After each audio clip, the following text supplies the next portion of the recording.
attention fall to the wayside. Accountability for Vladimir Putin's invasion of Ukraine, China's grotesque human rights abuses, genocide in the Sudan, regime change in Syria, all go unaddressed. But by what is supposed to be the leading international organization to resolve these conflicts. As the authoritarian axis grows and competes against democratic nations, the UN will descend back into the paralysis that has marked the Cold War if it continues on its course, which it has no indication it is changing. To make matters worse, our adversaries have weaponized the UN against Americans and democratic interests. Prior to the fall of Assad, Putin used the Security Council to block any action to hold Assad regime accountable for its crimes against humanity. China has used its malign influence to block attempts to discuss the Chinese government-sponsored genocide against the Uyghurs, and they have blocked our ally, Taiwan, from fully participating in the UN. China also manipulates the UN personnel system, which we all know, and they've used it to install Chinese diplomats into the UN bureaucracy that only serve China's goals and interests. There is a deep, deep anti-Israel bias within the United Nations that has only grown stronger since Hamas's horrendous, unprovoked attack against Israel on October 7th. This sentiment was spearheaded by the UN Relief and Works Agency, UNRWA, which had numerous employees participate in October 7th terrorist attacks and allows its schools and facilities to be used by Hamas. Remember, these are U.S. tax dollars that partially help fund UNRWA. For years, I have led my colleagues on legislation to end the U.S. contributions to this anti-Semitic organization, which openly employs terrorists. UNRWA must go.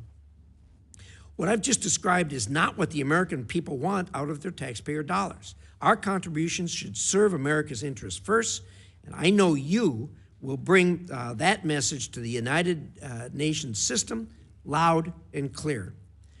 Representative Stefanik, I believe it is reasonable to evaluate every UN agency to determine if what they are doing is directly beneficial to America and hold them account until the answer is a resounding yes. Anything less should not be tolerated. If these agencies cannot be changed, and at this point, the U.S. should seriously examine if further contributions and indeed participation in the UN is even beneficial to the American people. I'm interested to hear your plans for change at the UN, and I look forward to seeing the tremendous work I know that you will do for our country and to make the world a safer place for future generations. Thank you. Senator Shaheen. Well, thank you, Mr. Chairman, and welcome, Congresswoman Stefanik. Welcome to your family, who's with you today as well.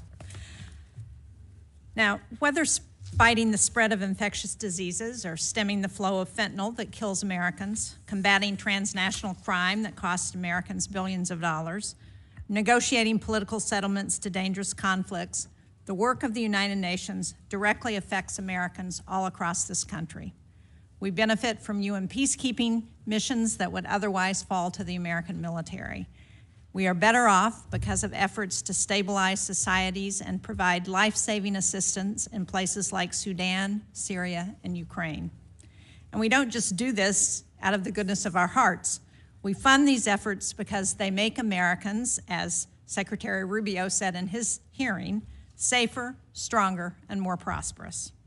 Equally important, if we don't do it, our adversaries and competitors will. Representative Stefanik, welcome again to this committee. Congratulations on your nomination to be U.S. Ambassador to the United Nations. From working in the Bush administration on the Domestic Policy Council to being the youngest woman elected to Congress, you have strong credentials and the relevant experience for this role. But today I'd really like to hear your vision for the United States at the United Nations. I've certainly taken note of the skepticism in the United Nations expressed by others in the incoming administration and also expressed by your introducers today and Chairman Rish. In the past, you have voted to defund the United Nations and its specialized agencies. Certainly, I would agree that the United Nations is an imperfect body, but the UN is also a force multiplier of American taxpayer money. U.S. disengagement is something our adversaries want, especially Russia and China. At his hearing last week, Secretary Rubio said China is our most potent and dangerous adversary, and Beijing's contribution to the UN is almost 7 times what it was 2 decades ago. China has had great success increasing the number of nationals employed at the UN, and so when we cut back, they are ready and very eager to fill that void. Under the first Trump administration, the U.S. withdrew from UNESCO, an agency that, among many things, combats anti-Semitism and establishes international technology standards that affect our industries. When we stepped back, Beijing stepped in and is now UNESCO's largest financial contributors. So I'm really interested in your thoughts on how the U.S. can compete with China across every United Nations agency. One agency at the UN that I think is particularly important is the UN Population Fund, or UNFPA. Globally, 1 in every 5 girls is married before reaching age 18. Too many girls in too many countries, as you know very well, face female genital mutilation and forced child marriage. UNFPA provides critical reproductive and maternal care. It reaches 3 times as many countries as our bilateral family planning program. And in some areas like Darfur and Kordofan, it is the main provider of life-saving reproductive health supplies. Things like childbirth delivery kits that reduce infection for women giving birth outside clinical settings. I believe its work is irreplaceable. Now, if confirmed, I hope we can work together to advance United States interests at the UN. Because when the United States takes a leadership role at the UN, Americans and people around the world are better off. Thank you, Mr. Chairman. I welcome the testimony of Congresswoman Stefanik and hearing her views. Thank you so much, Senator Shaheen. And Representative Stefanik, the floor is yours. Chairman Rish, Ranking Member Shaheen, distinguished members of the Senate Foreign Relations Committee, thank you for the opportunity to appear today. I would also like to thank the senators from both sides of the aisle who met with me over the past several weeks. It is the honor of my lifetime to earn President Trump's nomination to serve in his cabinet as U.S. Ambassador to the United Nations. If confirmed, I stand ready to implement President Trump's mandate from the American people to deliver America First, peace through strength, national security leadership on the world stage. Before I begin, I'd like to personally recognize my family. We all know in public office that we would not have the opportunity to serve were it not for the support of our loved ones. I'd like to begin with my mom, dad, and brother, Melanie, Ken, and Maddie. My dad was here with me today, and my mom and brother are watching closely from upstate New York. There is no question that I would not be here without their lifetime of unconditional love, support, and encouragement, and for that I am forever grateful. I also want to thank my incredibly supportive husband, Matt, who is also here, and of course, most importantly, our pride and joy, our 3-year-old son, Sam, who made his debut in the U.S. Senate. He is comfortable on the House side, it's new in the Senate, so thank you for the warm welcome. Sam is by far our greatest blessing. Of all the titles I have held, Congresswoman, Chairwoman, Representative, or Ambassador if confirmed, my most important title will always be Mom. I appear before you today as a daughter, sister, wife, mother, Congresswoman, a patriotic upstate New Yorker, and a proud American. I believe deeply in the American dream because I've had the opportunity to live it.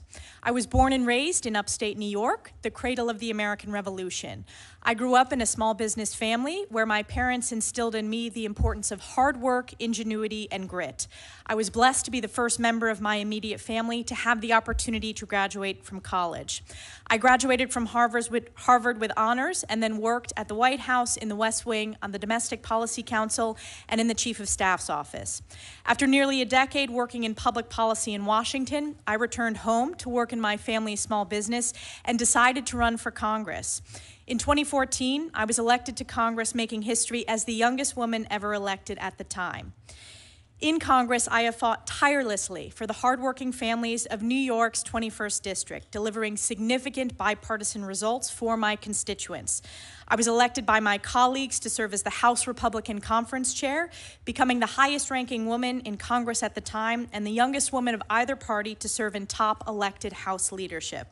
And over the last decade, I have served on the House Armed Services Committee, the Intelligence Committee, the House Education and Workforce Committee, and I'm proud to be the longest-serving woman on both the Armed Services and Intelligence Committees. On these national security committees, I have legislated on a number of critical issues ranging from military readiness, emerging technologies like artificial intelligence, quantum computing, and cybersecurity, to missile defense. I have worked to enhance American intelligence capabilities, strengthen our alliances and partnerships, and deter our adversaries. On the Education Committee, I have been the leader in combating anti-Semitism in higher education. My oversight work led to the most viewed testimony in the history of Congress. This hearing with university presidents was heard around the world and viewed billions of times because it exposed the anti-Semitic rot in colleges and universities and was a watershed moment in American higher education. When discussing this nomination with President Trump, the president shared with me that he sees great promise in the United Nations if it focuses on its founding mission of international peace and security. President Trump has long advocated for peace and no new wars. He delivered the Abraham Accords, the largest step to regional peace in the Middle East in a quarter century. If confirmed, I will work to ensure that our mission to the United Nations serves the interests of the American people and represents President Trump's America First, Peace Through Strength foreign policy. As the world faces crisis after crisis, with hostages, including Americans, still held in Hamas's captivity, to national security challenges ranging from China, Russia, North Korea, and Iran, it has never been more critical for the United States to lead with strength and moral clarity. This is especially important regarding our most precious ally, Israel, who faced the bloodiest day for the Jewish people since the Holocaust on October 7th, 2023. As a member of Congress, I also understand deeply that we must be good stewards of U.S. taxpayer dollars. The U.S. is the largest contributor to the UN by far. Our tax dollars should not be complicit in propping up entities that are counter to American interests, anti-Semitic, or engaging in fraud, corruption, or terrorism. We must invest in programs to strengthen our national security and deliver results. To increase the efficacy of UN programs, we must drive reform. If confirmed, I will be the first UN ambassador in over 2 decades to come directly from Congress, and I have deep respect and understanding of the oversight and appropriations role of the legislative branch, and I look forward to using my strong House and Senate relationships to deliver these much-needed reforms. We are truly at a critical point in history. The world must be reminded of the key mission of the United Nations and America's role as its formative leader. Following the devastation, carnage, and Holocaust of World War II, the world was desperate for peace, stability, human rights and dignity, and world order. As outlined in Article 1, Chapter 1 of the UN Charter, the purpose of the United Nations is to maintain international peace and security, develop friendly relations among nations based on a shared respect for the principle of equal rights, solve international problems, and harmonize the actions of nations in the attainment of common ends. The UN has not lived up to this founding mission, and we must demand better. It is imperative to ensure strong American leadership at the United Nations. I share President Trump's vision of a UN reformed by strong America First, Peace Through Strength, and a return to this founding mission of promoting peace and security around the world. In closing, I will forever be grateful to my constituents in New York's 21st District for giving me the opportunity to serve them as their voice at the highest levels of Congress. 10 years ago, upstate and North Country voters took a chance on a young, first-time, unknown candidate who very few believed could win. So I just want to thank the hardworking families, small businesses, farms, law enforcement officers, military families, veterans, seniors, so many with whom I've had worked so closely to deliver results on behalf of our communities. Thank you especially to my extraordinarily dedicated staff in both the district and in Washington offices for serving tirelessly for the past decade. If confirmed, My family and I are excited for this next chapter to serve on President Trump's cabinet in this role, and I commit to the American people that I will work my very hardest in the coming years to lead with moral clarity and American values. Thank you, and I look forward to your questions. Thank you very much, Congressman. We appreciate those remarks. And what we're going to do now is we're going to do a round of questions. We're going to do 5-minute questions. The ranking member and I have discussed that and agreed to that. That doesn't mean you're good. That doesn't mean it's going to end it. We're going to attempt to do another 5-minute round for those who are anxious to have more questions answered. So with that, let me start. First of all, I was impressed to hear what President Trump has always insisted on and has certainly talked to us about, and that is the fact that the founding mission of the UN is such a bright and brilliant light. The difficulty is the execution of their mission bears no resemblance to what their original mission was, which is really unfortunate. And we have in the past, and I hope in the future, rely more and more on doing bilateral and multilateral agreements with other countries without the United Nations, and to perform some of the things that the United Nations is attempting to do ourselves. We're the United States of America. We can do anything, and we certainly can perform those functions. The best example I can give you is the Abraham Accords. The Abraham Accords are probably going to be looked at in history as a turning point in the Middle East. It was done under President Trump last time.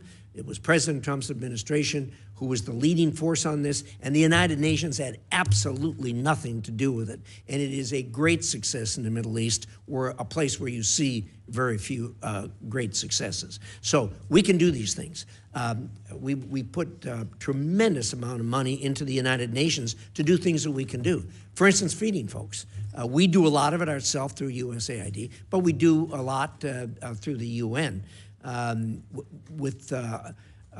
In doing that, the UN has hired, for instance, UNRWA to do it, an organization I don't want anything to do with. I don't want any connection to UNRWA, and yet here we are working with them.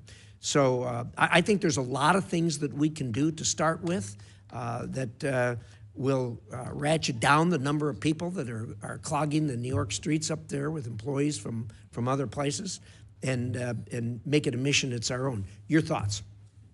Thank you, Chairman Rish. I wanted to point out, and I'm glad you referenced the Abraham Accords. I think we can look to the success of our bilateral relationships and various multilateral partnerships and build on that within the UN. For example, we have the Abraham Accords caucus in the Congress. I think we should consider starting an Abraham Accords caucus within the United Nations to build on President's success delivering that historic result, the greatest breakthrough for normalization in the Middle East in over a quarter of a century.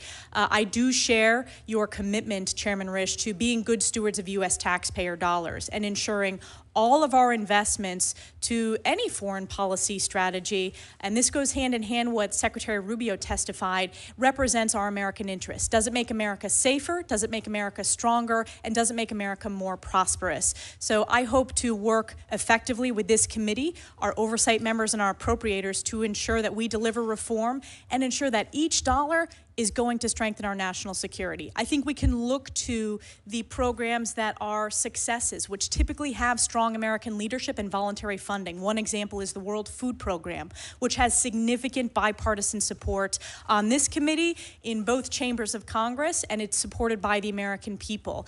And oftentimes, the most successful agencies within the UN, they have transparency, accountability standards, and are led either with strong American leadership or allied countries. So that's a bit of feedback to your question. Well, thank you. I appreciate that. Just very quickly, one of the things that has really concerned me in recent years is we keep getting outvoted at the UN. And it turns out that every country has one vote. And then when you look around and you look at these countries that are voting against us, you find out that you got the Chinese in there spreading money throughout their government, to individuals in their government, to projects in these dinky little countries, and they buy their vote. this is a real problem. And it's a kind of thing that gets us to the point where we can't even get a resolution that condemns Russia for their invasion of Ukraine in absolute violation of the foundations of the United Nations. And when the Secretary General comes to see me, I always crank on him and say, look, you guys can't even get a resolution condemning this. What are you doing for us? How are you making this work? And I get a word salad in response. Your thoughts on this problem with the Chinese buying off these smaller countries? It is no question, Chairman Rish, that the CCP has made significant inroads. This is a long-term strategy that they have at the United Nations, and we need to have strong American leadership working with our allies to push back on this. As you pointed out, every country, no matter what its size, gets one vote.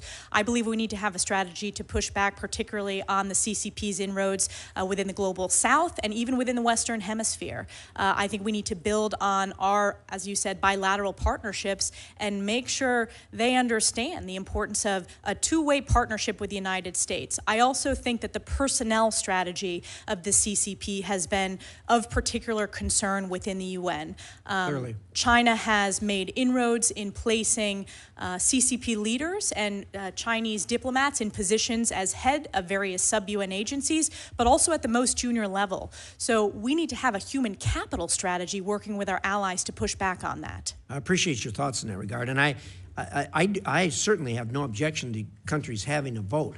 What bothers me is that the corruption and the fraud when the Chinese buy off that vote with money is just flat wrong. Thank you for your thoughts. Senator Shaheen. Thank you. Again, Congresswoman Stefanik, welcome, and thank you for your willingness to continue to serve this country and for your past service in the House. While I think we would all agree that the UN is not perfect, it is a force multiplier for the U.S., and it's a prime example of global burden sharing in times of crisis. I was pleased to see that the Trump administration will maintain this position, U.S. Ambassador to the United Nations, as a cabinet-level position. Now, you've talked a little bit about this already in your responses, but how will you make sure that the work of the UN is understood to help advance U.S. interests around the world? And more important, how can you help convince members of Congress who are skeptics that our contributions and leadership in UN agencies must continue in order to prevent China, Russia, Iran, and other U.S. adversaries from assuming these roles? Thank you so much, Ranking Member Shaheen. I appreciated our opportunity to visit ahead of time. I will start with your question related to how we convince the American people and elected officials of the importance of investments. I think, as I pointed out to Chairman Rish, doing a review of all of our dollars going into various UN agencies and looking at what are most effective. Typically, UNICEF is another example, in addition to World Food Program. We voluntary commit, it maintains bipartisan support, and it delivered significant results for millions around the globe, and it strengthens our national security. So when it comes to those key questions, does it make America safer, stronger, and more prosperous? I believe those are examples of programs that do. I clearly think there are certain programs that are not meeting the mission of the UN, the founding principles. UNRWA is an example, and we will likely have a policy disagreement upon that. But I think we need to roll our sleeves up, deliver reforms, and make sure that our dollars are going to programs within the UN that work, that have a basis in the rule of law, that have a basis in transparency and accountability, and strengthen our national security and our partnerships. Well, thank you. I would point out that right now, we're not funding UNRWA. Absolutely, and I voted to defund UNRWA. One of the things I talked about in my opening statement was UNFPA. So the opportunity to provide family planning, maternal health care, midwife training, interventions to halt child marriage, to address the practice of female genital mutilation, and to help ensure healthy families. Will you commit to personally reviewing UNFPA's work before the administration makes any decision about invoking the Kim Kasten law? Yes, if confirmed, I am committed to doing a review, as I said, across the UN programs, but specifically UNFPA. I think it's very important that we do a full review, as the President announced the executive order today as well regarding all of foreign aid, and I would make sure that we are being good stewards of U.S. taxpayer dollars. I do want to point out I have a very strong record when it comes to standing up for women's health issues, particularly addressing maternal mortality rates, addressing pre- and postnatal care, addressing infant malnutrition, and I think that is very important, and that you have my commitment to do that review if confirmed. Well, thank you. I appreciate your record on that, and I think it's very important to remind everyone that women make up half of the world's population, and we need to do what we can to ensure that their health is also protected. In April, you said that Vladimir Putin's war in Ukraine constituted genocide, April of 2022. You called for the delivery of security assistance to Ukraine. At the UN, we've seen inconsistent support for Ukraine.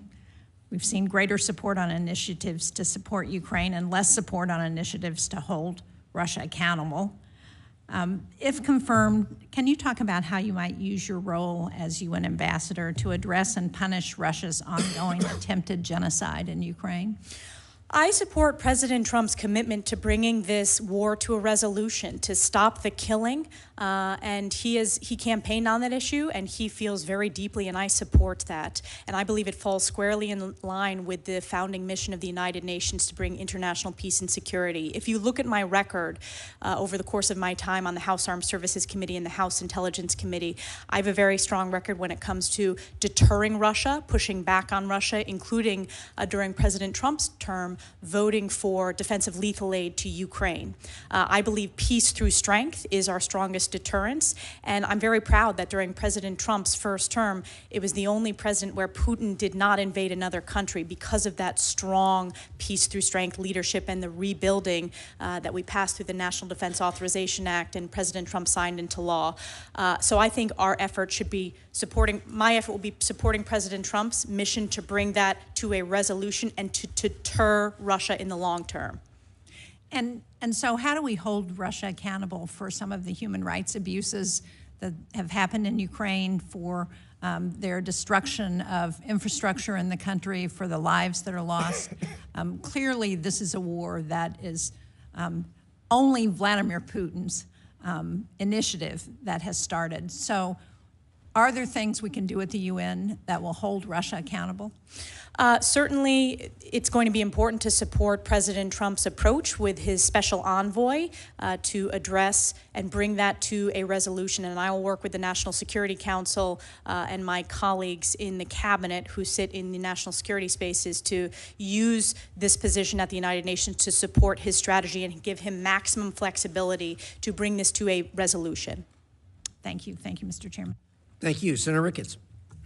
Thank you, Mr. Chairman. Congresswoman Stefanik, welcome to the committee, and thank you very much for stopping by my office so we could have a chance to talk before this committee. And I really appreciate your service to our country and look forward to the strong credentials you bring to the table to be our UN ambassador. Winston Churchill said that the UN was set up not to get us to heaven, but only to save us from hell. And we've talked about the corruption that's going on there, the mismanagement, the rot, and so forth. And you've mentioned already this concept that we have to have reform there. That's going to be very important. And we've also talked about how much American taxpayers put into the UN, $18 billion a year. And to put that in perspective, in 2022, that was more than 185 other member nations combined. Chairman Rish mentioned what the percentages of 22% of their overall budget most recently and so forth. So we invest a lot there.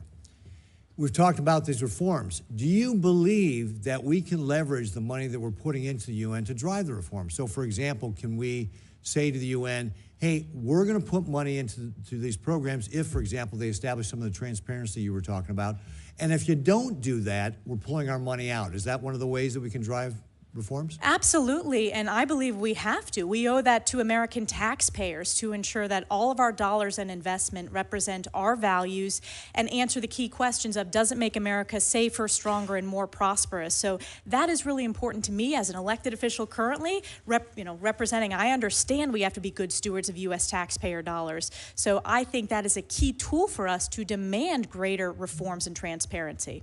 Great. One of the other things that we've also talked about as well is how Communist China has used the UN to push its interests, and the chairman laid out some of the problems with what Communist China is doing. What can we do to be able to get more U.S. leadership into these different committees to kind of combat that? We need to have a strategy, and this came up in virtually every conversation with senators from both sides of the aisle, and it needs to be a long-term strategy working closely with our allies and our partners, both at the most junior levels and at the more senior levels within the UN. We need to make sure that we're running candidates, either American or allied nations, in the elections process for key leadership posts within the UN system. We need to pay particular attention, I believe, to the technical organizations, whether it's telecommunications, whether it's civil aviation. And another way is we need to ensure Taiwan has maximum meaningful participation in international organizations. I also believe it's important to ensure that the language, because we have seen China trying to insert their specific language, which is counter to our values, we need to have very strong Mandarin expertise and really keep a close eye on that as well in all the documents and statements coming out of the UN system writ large. So do you have specific plans to be able to start recruiting more Americans or allied nations people into the UN to be able to do it? And I'm going to kind of add on to that, because if you go back to, I think, between 2009 and 2021, the Communist China has increased its employment of its nationals in the UN by 85%. So it's not just about leadership of different agencies, but it's also about how many people just work there in the UN that, of course, would be naive to think that they're not driving Communist China's agenda through the UN, whatever role they have. So can you talk a little about how the strategy for getting more people leadership, but also how do we recruit more Americans or other allied people just to do the work of the regular UN? I think we have to have a mission to recruit at the most junior levels to work their way up into the system. I also think we need to have a strategy working with Secretary Rubio to ensure that we have the highest caliber, which we do, of course, in terms of those that are serving at the US-UN mission, and also provide that expertise of challenges within the Indo-PACOM region. I think that is very important, and I intend to also have opportunities to partner with, whether it's higher education institutions, whether it's private sector, whether it's opportunities in each of your states or each of House members' districts for ideas that we can help address this long-term personnel challenge. Yeah, I think that's going to be a key thing for us to be able to reach out and find new ways to be able to recruit people in, because if we don't have our people in the UN, we're just leaving it open to Communist China to be able to do what they're doing. And this is one of the ways they're trying to displace us as the world power, as Xi Jinping has laid out very clearly that he wants to do. So I look forward to potentially another round of questioning. So thank you, Mr. Chairman. Thank you very much, Senator Ricketts. Senator Coons. Thank you, Mr. Chairman, and thank you, Congresswoman, for your willingness to continue serving. My welcome to your family, to Matt and to Sam, who I hope will get to enjoy some of this hearing in person. And I enjoyed our conversation and look forward to working with you. I'll just continue briefly on the conversation you were just having with Senator Ricketts. I think our global network of alliances and partnerships and our values are critical to our strength, stability, prosperity, our security. And we've got a global network of allies. China does not. They have nervous neighbors, they have client states, they use coercion, but they do not have genuine allies, as we do. And so they have made a concerted effort to use the UN system to advance their interests, both their different idea and standards for human rights. We believe in an individual right to liberty. They talk about collective rights. We have different standards. We want 6G to be built out on US and Western friendly standards. They want their standards. So I couldn't agree with you more that fighting for leadership of technical organizations In the previous Trump administration, I worked closely with his PTO director to make sure that the World Intellectual Property Organization wasn't run by a PRC national, and the ITU, as we spoke about. So I think it's critical. We do have a strategy. I worked closely with Ambassador Linda Thomas-Greenfield on this. As the chair of the appropriating subcommittee, Senator Graham and I worked well together with her to increase funding for junior professional officers, to increase funding for the US-UN mission. If confirmed, will you commit to continuing this work to make sure that Americans and American-friendly leaders compete for and succeed at leading the technical organizations of the UN and compete for and succeed at staffing the junior levels of the UN? Yes, thank you, Senator Coons, and I enjoyed our discussion. This is one of my top priorities, and this, you're seeing it came up in, as I mentioned, every single conversation. I think the success story of successfully having a candidate defeat China's candidate in the Intellectual Property Organization, that is a model that we need to continue to use in these other technical organizations.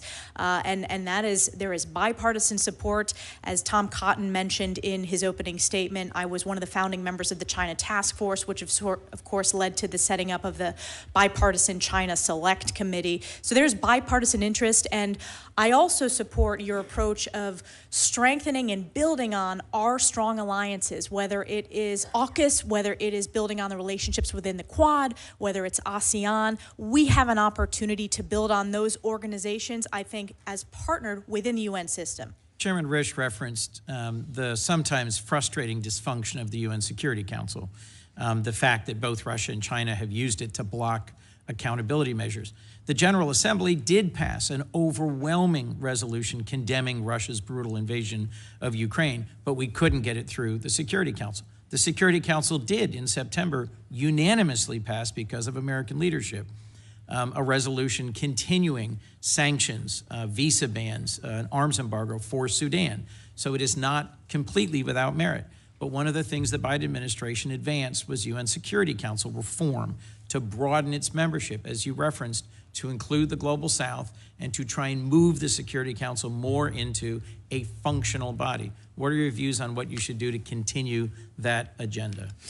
Certainly when it comes to UN Security Council reform, it is very complex. It is very challenging with both Russia and China and the veto on the P5.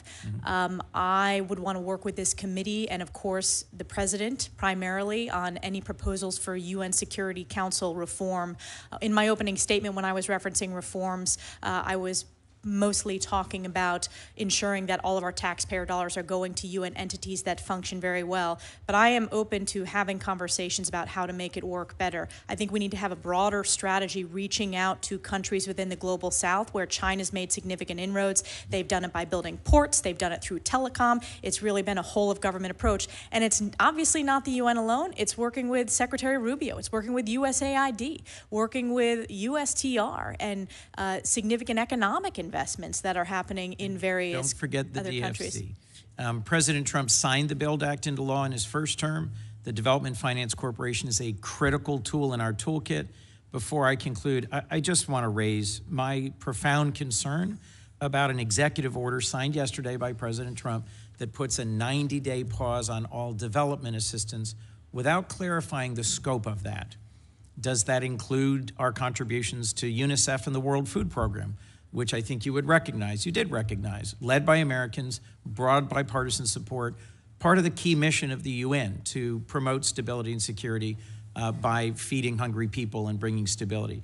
Does that include USAID's support to Ukraine's energy grid as Putin continues to hammer civilians through attacks on the energy grid? AID's support for getting energy back online in the midst of winter in Ukraine is pretty critical. Does it include Jordan?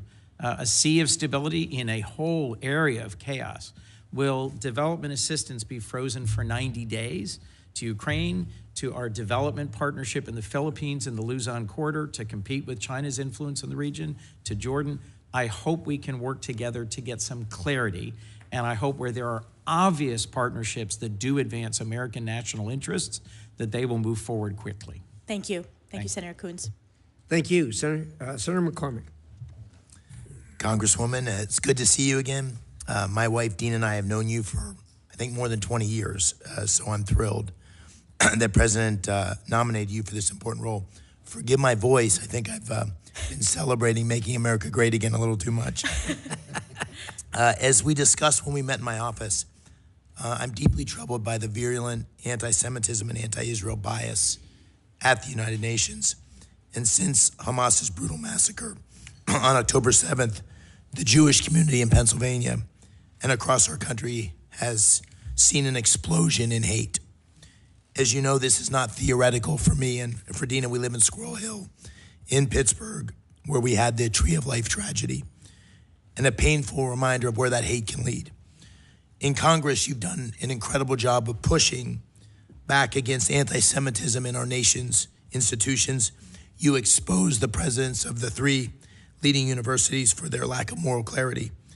And I was one of the first to call for the firing of the president of UPenn because of the tough questioning that you forced her and other presidents to leave office. I'm confident you can bring that same fire and effectiveness and leadership to the UN. And let me start by asking how you'll fight back against anti-Semitism and bias against Israel within the UN. Hamas terrorists have been operating with impunity from UNRWA facilities, and UNRWA employees even participated in the massacre on October 7th. So beyond funding, how will you work with our allies to end UNRWA's mandate and shift legitimate humanitarian functions to other UN organs or trusted NGOs? Thank you so much, Senator McCormack, and thank you for your leadership combating anti-Semitism. I know it's important to the American people and it's important to Pennsylvanians, and something that I am deeply committed to doing in this role. It's one of the reasons why in my conversation with President Trump, I was interested in this position, because if you look at the anti-Semitic rot within the United Nations, there are more resolutions targeting Israel than any other country, any other crisis combined. And we have significant national security councils, the anti-Semitism, whether it's UN Women failing to condemn Hamas's terrorist attack and terrorist regime against innocent civilian women, using rape and targeting women specifically, taking them hostage. I am overjoyed that those 3 young women hostages were returned home. We need to stay committed to ensuring every hostage is brought home. I've met with many hostage families. This position, we need to be a voice of moral clarity on the UN Security Council and at the United Nations at large, for the world to hear the importance of standing with Israel. And I intend to do that. This year will mark the 50th year since the disgraceful Zionism is Racism resolution at the United Nations. And at the time, our U.S. Ambassador, Daniel Patrick Moynihan, spoke out strongly against that disgraceful resolution. That is the type of leadership that I hope to bring, if confirmed, to the United Nations. And President Trump has a tremendous record when it comes to standing with Israel, whether it's the Abraham Accords, whether it's his commitment to combating anti-Semitism, or recognizing Jerusalem as the eternal capital of Israel. This is a strong, strong record, and I hope to do that at the UN if confirmed. Thank you. As is already noted, the Chinese Communist Party has a deliberate strategy to use the UN Human Rights Council and other parts of the UN system to propagate its false narrative on human rights and legitimize its authoritarian agenda. How will you push back on the CCP's attempts to co-opt international institutions like the UN to undermine U.S. interest? Thank you. As you can see, there's quite a theme here, with many senators raising this deep concern about CCP's inroads and China's inroads broadly in international organizations. I think it goes back to working with our partners and allies, making sure that we are strengthening those relationships, that we are ensuring that we have a strategy to ensure that the CCP is not able to make inroads at the most senior levels of these technical organizations and of agencies across the UN writ large. This was another of my top priorities that I expressed in each and every meeting with all of the senators from both sides of the aisle. Thank you, and I'll try to squeeze in one last question. I was so glad that President Trump withdrew from the UN climate accords last night. How will you advocate for American energy dominance and an all-of-the-above approach to energy security at the UN? Again, I want to make sure that we're representing American values, American interest. I am the United States ambassador, if confirmed, to the United Nations, and that means supporting strong American energy dominance and not giving a free pass to the biggest polluters like China in the world. When we have the cleanest water, the cleanest air, and the best record when it comes to an all-of-the-above energy approach, moving back to the successful policies of President Trump in his first term, when not only was America energy independent, we were energy dominant. So that is my commitment. Thank you. Thank you, Senator McCormack. Senator Kaine. Thank you, Mr. Chair, and congratulations, Representative Stefanik, for the nomination.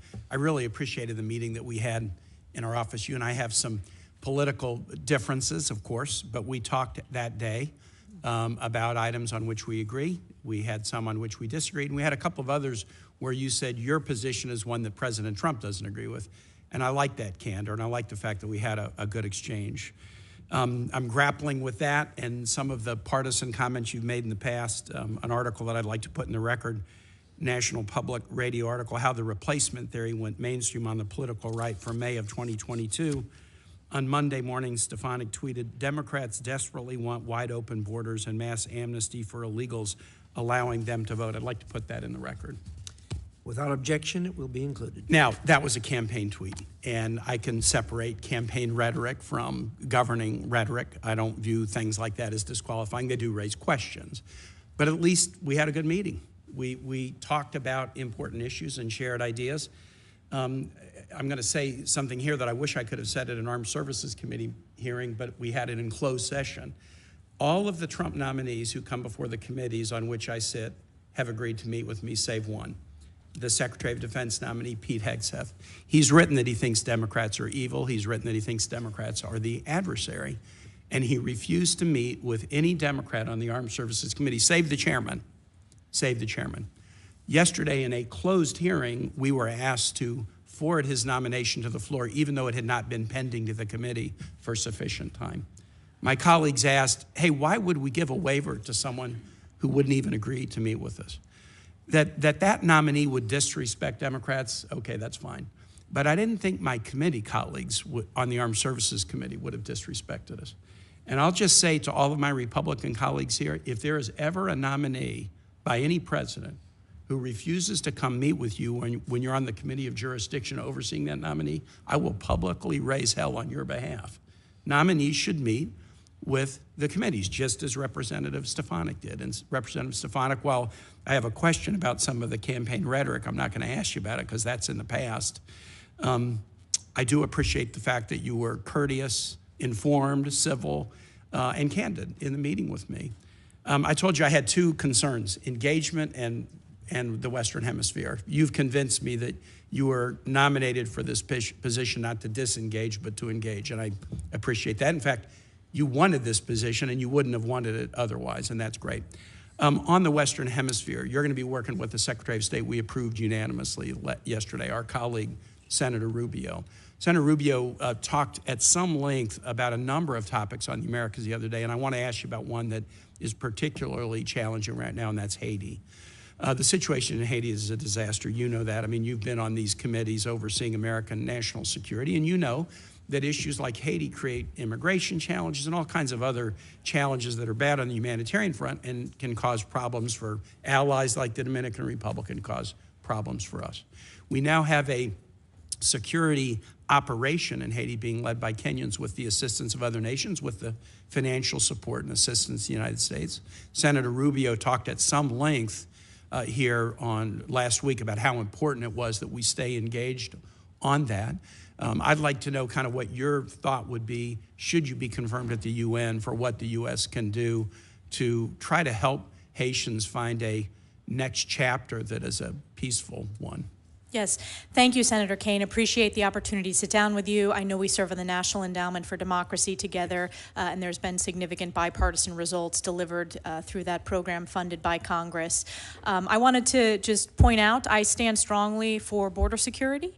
And that was what the tweet you referenced was related to. And I would point out that in the sector that I represent, the Swanton sector, there was a Border Patrol officer killed in the last 24 hours. Are there any Democratic senators that you think are for open border and mass amnesty for illegal undocumented Well, people. I would point out that Democratic think tanks and rhetorics have talked I'm about. asking about senators. Any Democratic senators you would level that charge against? I think there are Democrat senators who have supported open borders. What I was doing is clarifying when you pointed out a headline from an article. Not a headline, a quote of yours. What which was related to border security, and we just had an overwhelming popular vote for President Trump, where border security was top of the mind. Well, I think it's important to know, I do stand by my rhetoric standing up for strong borders, and the American people overwhelmingly support that. Related to your question related to Haiti. My time is over, so let me just conclude and say this.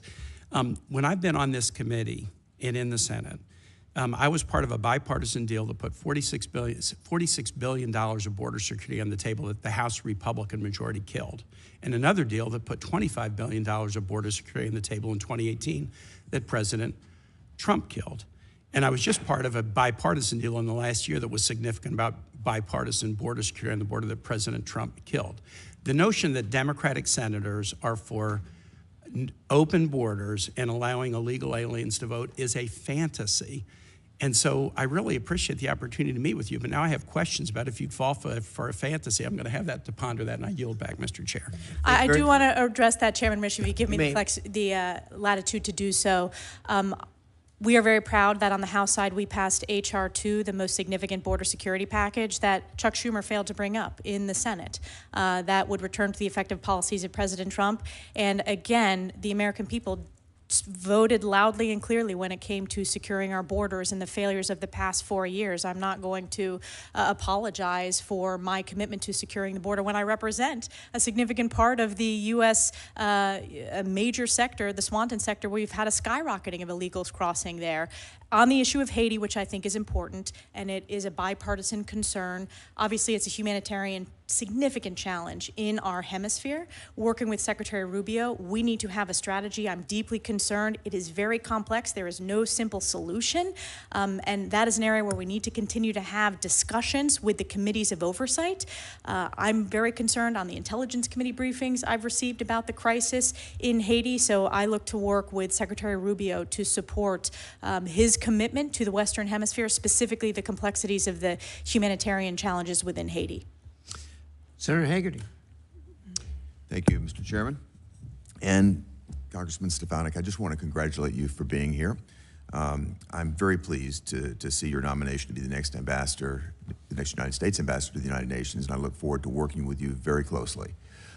Before I get into specific questions, I'd like to just ask you a very broad one in terms of what your vision is for the U.S. mission to the United Nations, and in terms of our posture at the outset going in, and then where you'd like to see it 4 years later.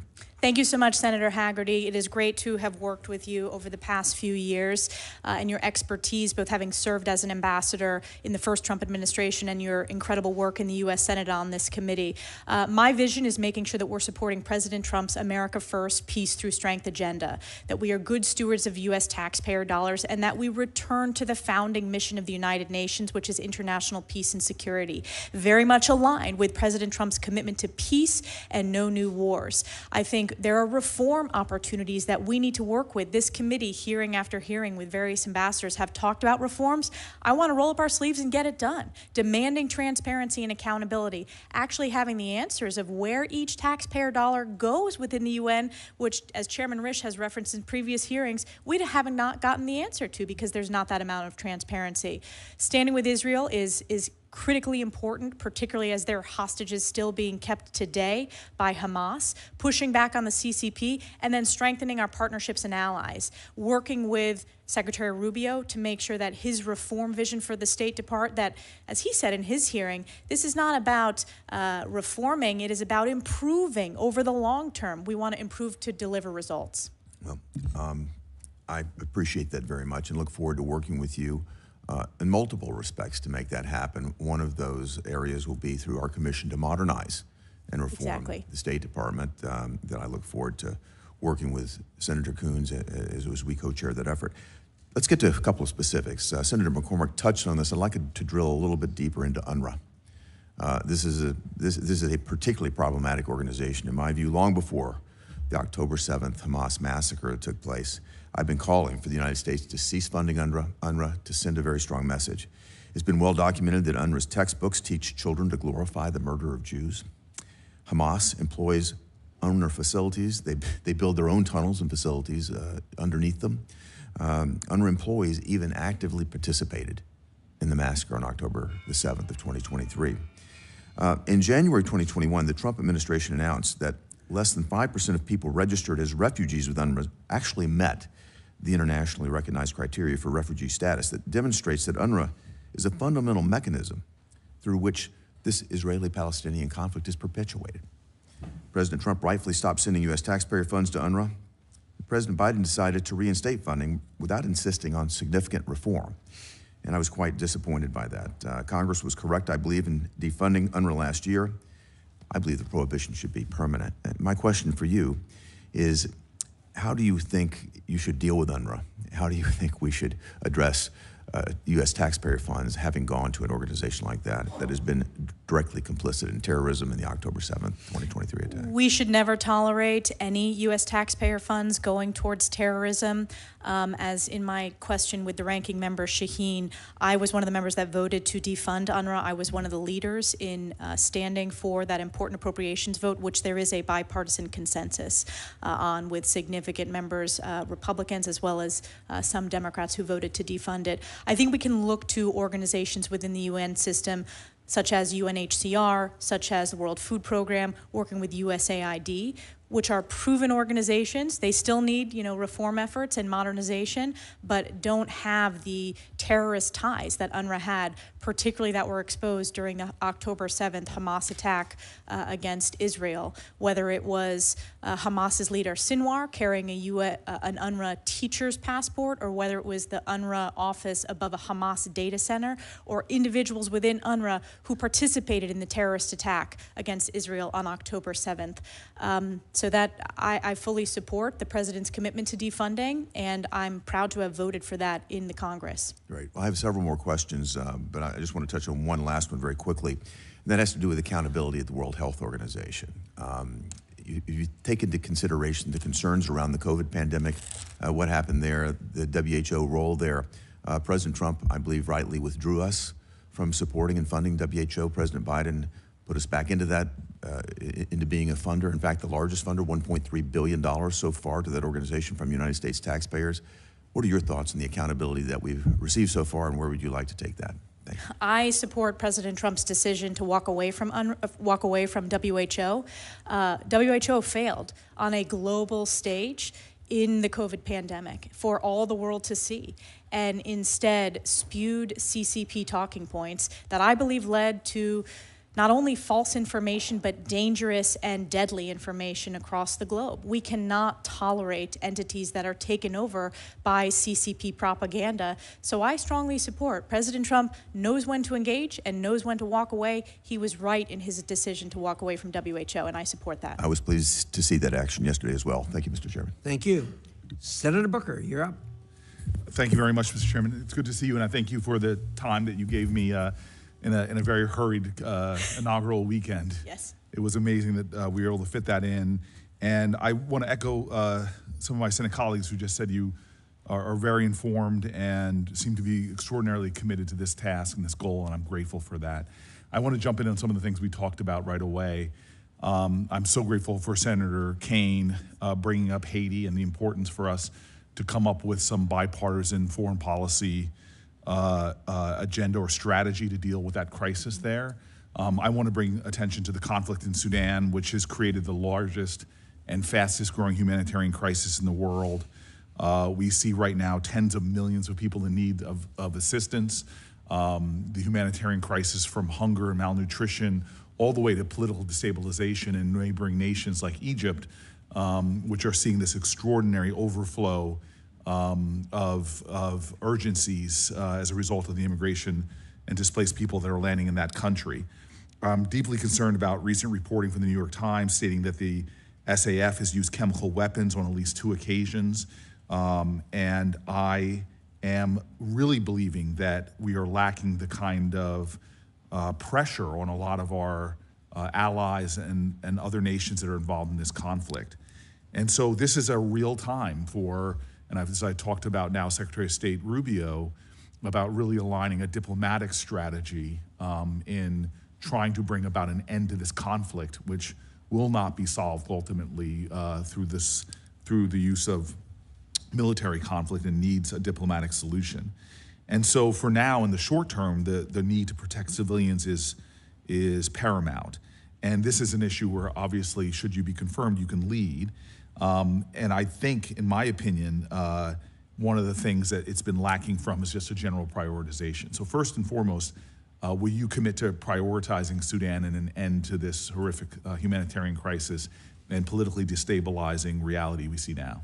Yes, absolutely. And I think that's one of the great responsibilities of this role is prioritization of what we speak out against on the world stage at the United Nations. And I'm grateful for this committee's bipartisan work on the Sudan Accountability Act. The special envoy position is very important, and raising the awareness within the public of how significant this humanitarian crisis is. And the challenge we have is there's implicated nations in supplying arms to this conflict. I'm wondering if you have some thoughts about how you could use your position to try to bring about an end of the cooperative parties that are fueling the conflict. Absolutely. I mean, we will have to have strong conversations led by the President and Secretary Rubio with the UAE, the Egyptians, the Saudis, and that will be critical. I'm not going to get ahead of the Secretary of State and the President, but certainly will be supporting them at the U.S.-UN mission to do so. Okay, and then just the ideas of refugee assistance in the area and some of the specific, as we talked about, some of the specific UN agencies that really are the lead in providing that. And it's concerning to me, and I know I heard Senator Coons point this out, this idea of pausing some of this aid at this time for 3 months could have sort of a cataclysmic impact, not just on the humanitarian crisis, but also on the stability of some of our allies in that region. Specifically from the Chad-Sudan border to Egypt as well. Some of the life-saving work done by UNHCR, the World Food Program, and more. And I'm just wondering if you could share with the committee some of your thoughts about how to navigate the urgent importance of these UN agencies and their ongoing work. I think, again, World Food Program is a very successful program. It's results-focused. Its significant voluntary funding piece is a testament to that and the significant bipartisan support, and it is beneficial to America from a national security perspective, but also from an agricultural perspective, from an agribusiness manufacturing perspective as well, an American workforce perspective.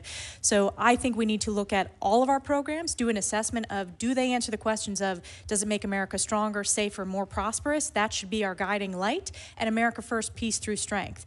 And I am very committed to ensuring that all the US-UN programs that we do that assessment, and where America leads, I think we're going to come out in top in terms of the efficacy. And I'll just say in conclusion, because my time is up, the challenge we often have is we're reactive to crises, that if investments were made early on in the stability of nations, we could have done much better. And in many ways, with this global power contest between us and the Chinese, we allow them to get advantages from our lack of even engagement or focus. The continent of Africa is the future in terms of humanity. 1 out of every 4 people on the planet Earth will be from the African continent by 2050. It seems that the Russians and the Chinese understand that because they're playing large and significant, and I would say a profoundly disrupting force there. And so having a person in the position in which you're nominated for who is focused on the continent, who is engaged and making sure that we as the United States protect our interests, things that make us safe, strong, and prosperous, and understand that as we look to the future, we have to be in now in helping to avert not only the crises that often begin to destabilize regions and cause fertile ground for terrorism and government overthrows, but also start to develop the bonds of trust and partnership that are necessary for long-term prosperity for us and many of the extraordinary nations who want to ally with us and not the Chinese. Mr. Chairman, thank you. Thank you, Senator Booker. Senator Curtis. Thank you, Mr. Chairman, Ms. Ranking Members. Great to be here. Representative Stefanik, I enjoy calling you that, at least for now. I feel like I have a little bit of advantage over so many, having served with you in the House, and bring nothing but good comments about your service there and favorable impressions of your work there. Also enjoyed serving with you on the first China Task Force, and appreciate your work in protecting Taiwan and protecting Israel. And to talk just a little bit about Taiwan first and China first, UN Resolution 2758 shifted a recognition of China at the UN from Republic of China to the People's Republic of China, but didn't really address Taiwan and their status and their sovereignty. China has been since working to reinterpret the resolution to reassert sovereignty over Taiwan, and particularly in international organizations. One example of this that kind of jumps out is International Civil Aviation Organization.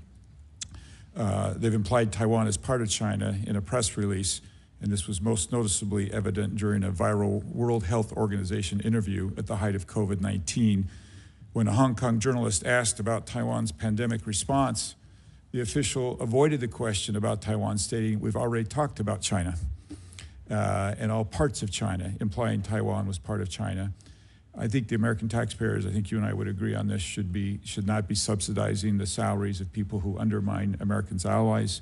So can we talk specifically about how we counter China's influence in the UN, specifically ensuring that Taiwan gets fair treatment as it comes to China? And there's a lot of organizations, world organizations that Taiwan can belong to. And we'd love to just hear your thoughts on that. Yes, thank you so much. It's great to see you on this side of the Capitol now, Senator Curtis. It was a real privilege to serve with you for many years in the House. You and I have worked extensively on this issue, both setting up the China Task Force, which led to the bipartisan Select China Committee. As I mentioned in some of the previous questions, I am committed to making sure that Taiwan has the most maximum meaningful participation within the UN system, as it should in all international organizations. We have to be vigilant, both in the long term and the short term, to make sure that China is not able to make significant inroads with the CCP in international organizations. I also want to point out that I have a record on this issue legislatively. Over the past decade, I have voted consistently in support of defensive aid to Taiwan. I believe deeply in deterrence to avoid war in the Indo-Pacific. And you can look at, whether it was the last major vote we took on that defensive aid package, I voted in support of it. Yeah, thank you, and would love to help you in those efforts. I think it's very important for the U.S. and for our taxpayers. I sponsored a bill over in the House that would actually require the State Department to rank the agencies in the UN by order of importance. And you can see on one hand, we have the Security Council, where it's important for us to have a veto vote, and then UNRWA. And yet the State Department insists that these are all equal and all important in the U.S. interest. I understand the President plans to defund some of these. Can you give me a sense from your perspective how you begin to with your team, limited resources, figure out which of these agencies are actually important in the best interest of the United States and which ones we need to address? Thank you. We want to do a full assessment of all the UN sub-agencies and making sure that every dollar goes to support our American interest. As the U.S. ambassador, I believe that is my responsibility, to stand up and support the American people and President Trump's America First, Peace Through Strength. In terms of our assessment as this confirmation process, for example, the UN Security Council is in a different position than UNRWA, which I think should be at the bottom of the list. And I have voted to defund UNRWA, and we've discussed that extensively today. But I am interested in that bill and in seeing the outcome of that bill. I would like to see a ranking, and we want to do that assessment working with Secretary Rubio and working with President Trump and the National Security Council to make sure that the programs we're funding represent our values. Sometimes back home, you hear the calls to defund United Nations, and it's more nuanced than that. And so to the extent that we can better clarify which of these agencies are helpful and in the U.S. interest and which are not, I think would be terrific. And I think connecting it to the American people directly. For example, take the World Food Program, connecting that to our American farmers. I have a very agricultural district. That's important to make that connectivity to the American people, who are very interested in where their taxpayer dollars are going, as they should be. Yeah, thank you very much. I yield my time. Thank you, Senator Curtis. Senator Murphy. Thank you very much, Mr. Chairman. Thank you very much, Representative, for your commitment to the country and your willingness to serve. I deeply appreciate the work that you have done to combat anti-Semitism. I appreciate your commitment to bring that work to the United Nations. I think it is a cancer both domestically and internationally.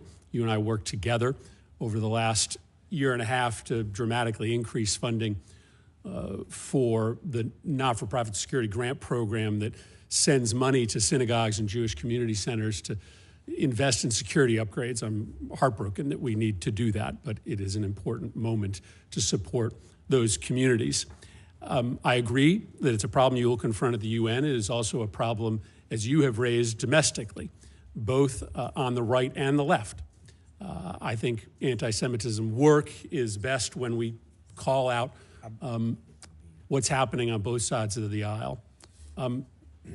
What do you think of Elon Musk, perhaps the president's most visible advisor, doing 2 Heil Hitler salutes last night at the president's televised rally? No, Elon Musk did not do those salutes. I was not at the rally, but I can tell you I've been at many rallies with Elon Musk, who loves to cheer when President Trump says we need to send our U.S. space program to Mars. Elon Musk is a visionary. I'm looking forward to his work in DOGE, the Department of Government Efficiency, and look forward to looking how we can be more efficient and effective, but that is simply not the case. And to say so is the American people are smart. They see through it. They support Elon Musk. We are proud to be the country of such successful entrepreneurs. That is one of our greatest strengths as Americans. Let me share with you what a few Americans have said about it. Evan Kilgore, a right-wing political commentator, wrote on X, "Holy crap, did Elon Musk just Heil Hitler at the Trump inauguration rally? This is incredible. We are so back." Andrew Torba, who's the founder of the right-wing Christian nationalist social platform Gab, said incredible things are happening as he amplified the visual. The Proud Boys chapter in Ohio posted the clip on a Telegram channel with the text "Heil Trump." A chapter of the white nationalist group White Lives Matter posted it on Telegram. "Thanks for hearing us, Elon. The white flame will rise again." I could keep going. Over and over last night, white supremacist groups and neo-Nazi groups in this country rallied around that visual. Does it concern you that those elements of the neo-Nazi and white supremacist element in the United States believe that what they saw last night was a neo-Nazi salute? What concerns me is these are the questions you believe are most important to ask to the UN ambassador. I have a very strong record when it comes to combating anti-Semitism. We just had a historic election where President Trump earned historic support from American voters because of his strong leadership combating anti-Semitism, which has been a scourge across the country, skyrocketing since October 7th. So I intend to bring moral clarity to this position and continue to speak out as a voice, as a beacon of light, condemning anti-Semitism at the United Nations, which is representative of President Trump's record and President Trump's promises that he made on the campaign trail. You are right. These are the questions I choose to ask because I think that your work and the administration's work on anti-Semitism only comes with real impact and credibility if it holds both right and left accountable. I simply don't believe that if a member of the squad made that same gesture last night, that there wouldn't be commentary from you and others. So I want to make sure that our work has credibility, and credibility comes with calling anti-Semitism and anti-Semitism behavior out when it comes from both the right and the left. Let me just turn to one issue that has come up several times and ask you for a quick response. The decision to leave the WHO, I think, is a mistake, but I think you would agree that we are going to need to still find a way to play a role internationally in global public health standards. We do not want to let the Chinese essentially set those rules for us because ultimately pandemics will find a way to us. Can you commit to this committee, notwithstanding the decision to leave the WHO, that you're going to make sure we find a way to have impact on the global stage when it comes to global public health rules? I support President Trump's decision to leave WHO. I have a record of that. But yes, I think we need to be the leader in terms of global health. I think that's very, very important. And there are programs within the UN that are very committed to global health. We are the leader when it comes to global health. We need to absolutely continue to be so. Great. Thank you, Mr. Chairman.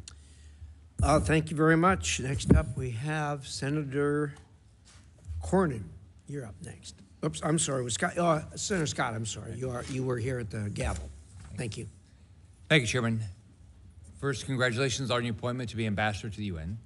President Trump made a great choice in nominating you. You are the perfect person to carry out his America First policies on the world stage and defend our best interests. Representative Stefanik, the United States helped fund the United Nations, and the goal was always a forum for the world's governments, especially the great powers, to be able to establish and keep peace if possible. This is clearly not what the UN is today. It has been in the eyes of many of our eyes, just complete failure. So what are your thoughts? I think that the UN has not lived up to its founding mission of international peace and security, and that was when I discussed this potential role with President Trump. He said there is great potential if it returns to that founding mission. If you look at the anti-Semitism and the amount of resolutions targeting Israel, that is not meeting the mission of international peace and security. So I also think being good stewards of U.S. taxpayer dollars, looking at the organizations within the UN system that work, that function, that are results-based, that are transparent, accountable, and the American people support them, that they support our national security strategy, versus their parts within the UN that I'm deeply concerned about that I think are very in need of reform. Thank you. Now on to Israel. The UN has a long history of disproportionately targeting Israel with resolutions, inquiries, and sanctions. Specifically, Agenda Item 7, which mandates the discussion of alleged Israeli human rights abuses at every session. This agenda item is unique to Israel and is not applied to any other nation like China, Russia, Iran, North Korea, Cuba, or Venezuela, who all have documented severe human rights abuses. Given that U.S. funding indirectly supports investigations and resolutions that single out Israel, what is your plan to increase transparency and accountability in the allocation of UN resources and American taxpayer dollars? I think this is a key question that I want to work with this committee. The chairman has spoken extensively in various hearings about the importance to know where every dollar goes within the UN system, and that is my commitment to do so, to deliver that transparency and accountability as part of this process, assessing all of our UN programs, our funding, to see if they're effective and if they are supportive of American values. And then if they're not, then we need to have serious conversations with our appropriators. Thank you. Many UN member states with barbaric human rights records are quick to criticize Israel while avoiding scrutiny for their own bad behavior. How do you plan to hold them accountable? I think holding them accountable with our voice is very important. Speaking out, that was one of the lessons in the committee hearing with higher education, with the colleges and universities. When you speak out with moral clarity, the world and the American people listen. We need to ensure we have that moral clarity with our U.S. ambassador to the United Nations every single day. In recent years, there have been calls to withdraw or reduce U.S. funding to UN agencies that are clearly anti-U.S., anti-West, and support the hostile states that use the UN for themselves and against us. What actions are available to you to make clear that the United States will no longer accept being treated this way at an international organization we largely fund? I think President Trump is the strongest commander-in-chief in terms of he knows when to negotiate and he knows when to walk away when organizations are counter to our national security or counter to American interests, whether it's the WHO or whether it is other organizations within the UN system like UNRWA, and I hope to support his leadership in this role. So I look forward to your tenure at the UN. I assume you'll be there Trump's entire term. At the end, what would you consider to be your success? What would you hope to say you accomplished in your 4 years? I would hope to accomplish support of President Trump's America First, Peace Through Strength. I would also hope to accomplish significant reforms to demand results and efficacy of every dollar that goes to the UN. For decades, this committee on a bipartisan basis has talked about the importance of reform. We need to get that done. I think it fits squarely with this Department of Government efficiency and one of the major issues that the president campaigned upon. And I also want to make sure that Every U.S. taxpayer dollar goes to support making America stronger, safer, and more prosperous, working directly with the Secretary of State to do so. And President Trump campaigned on peace and no new wars. He is the president of peace and no new wars. I also think we have a unique opportunity, for example, to build on the success of the Abraham Accords in this second term, and I hope to support that in this role. Thank you. You're going to do a great job. Thank you, Chairman. Senator Rosen. Well, thank you, Senator Ricketts, for filling in for Chairman Rish, and Ranking Member Shaheen for holding this hearing today. And thank you, Congresswoman Stefanik, for your decade of service in the House, for volunteering to serve our country in this new role. I enjoyed working with you when we were on the House Space Science and Technology Committee. I want to congratulate you again on your nomination. And I do really appreciate your comments today about how you'll tackle anti-Israel bias at the UN, which, of course, I'm also extremely concerned about. But it's precisely because of that bias that I believe we must lean in to leadership at the UN, not diminish our role. And as you and I discussed last week, if we're not at the table, our seat will be taken by someone who does not share our values and does not defend our allies. And so I'm going to move on to some other questions that haven't been asked. And I'm going to move on to Lebanon because there's a lot going on. And the UN Security Council Resolution 1701 states there should be no armed presence in southern Lebanon other than the Lebanese armed forces. UNIFIL is charged with monitoring and enforcing this resolution. But instead of disarming, Hezbollah has expanded its military presence, stockpiled weapons, constructed tunnels, often outmatching UNIFIL peacekeepers who are not mandated for broad offensive actions, especially against a terrorist group like Hezbollah. Even in the wake of Israel's successful degrading of Hezbollah forces and the LAF moving into southern Lebanon, it is clear that something has to change. UNIFIL must support the effort if more of these achievements are to be sustained. So, Congresswoman Stefanik, how can the U.S. ensure that UN Security Council Resolution 1701 is fully enforced, and how will you work within the UN system to ensure that UNIFIL can play a significant support role in maintaining security in Lebanon? Thank you, Senator Rosen. It's a very important question. I'm glad you raised it. UNIFIL has not met its mission. It has failed as we've seen the digging of the tunnels, as we've seen tens of thousands of rockets from Hezbollah into Israel. And we've had tens of thousands of Israeli families who have had to leave their homes in northern Israel because of the rockets. We need to ensure that UNIFIL is a peacekeeping mission that we need to do an assessment of. It has failed in its mission, and we're going to have a strategy moving forward. I do think this is an opportunity with the effective operations of Israel against Hezbollah and Hamas leadership to continue to build on that success, to not have these regime of terror continue to grow in those regions. Well, thank you. I look forward to working with you on that. And staying in the region, I want to focus on Syria for a moment because the UN Security Council also has an opportunity to play a critical role in supporting Syria's political transition following the fall of Assad's brutal regime. The U.S. had previously supported UN Security Council Resolution 2254, which provided a roadmap for an inclusive, non-sectarian Syrian government. But this resolution was passed nearly a decade ago, and a lot has changed in the last 10 years. So what do you think the role of Security Council Resolution 2254 should play in Syria's future? And if it is outdated, I know you'll take a look and review it. Do you have an opinion about what might need to change or how we respond to recent developments? I think it's a starting point that we need to look at. Obviously, this is a significant change within the region, within the Middle East, with the Assad regime, which I condemned consistently during my time in Congress. The brutality, the human rights, the chemical weapons used against the Syrian people.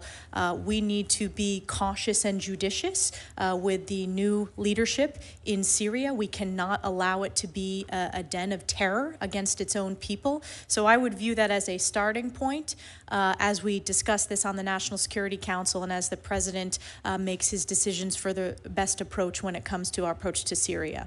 and being sure that we deliver that humanitarian aid that we need. I want to finish my last few seconds talking about UNESCO and artificial intelligence. So the field of artificial intelligence rapidly evolving, again, critical. We have a seat at the table to develop shared AI standards, guardrails, best practices. UNESCO has become an important forum for global conversations around the ethical development and use of AI, and produced the first ever global standards on AI ethics in November of 2021.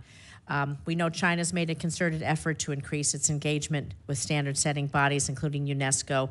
And do you agree that Chinese influence in international AI standards pose a national security risk for the United States? And how would you go about working on artificial intelligence standards? Yes, I'm deeply concerned about China's standards within the AI framework. I think we need to win the AI race. This is an issue that I've worked extensively on a bipartisan basis on the House Armed Services Committee. I helped stand up the Joint AI Center within DoD. We need to work with the private sector as well to unleash our AI capabilities to be the world leader and work with partners. I think this is a real opportunity to work with partners and allies around the world to make sure that our standards, based upon the ethical use of AI, that is the approach. When it comes to UNESCO, this will be a decision at the presidential level, but certainly I understand the importance of U.S. leadership when it comes to AI and global standard setting. Thank you. Thank you, Madam Chair. Senator Corin, we'll go to you now. Ms. Stefanik, as you pointed out, the United Nations has a long and shameful history with regard to its treatment of our ally, Israel. And you alluded, and I think quite appropriately, to the Daniel Patrick Moynihan's statement about the 1975 resolution basically calling Zionism a form of racism. And I think history has remembered that as a Moynihan moment, and I look forward to many Stefanik moments during your tenure there at the United Nations. I'm pleased to support your nomination.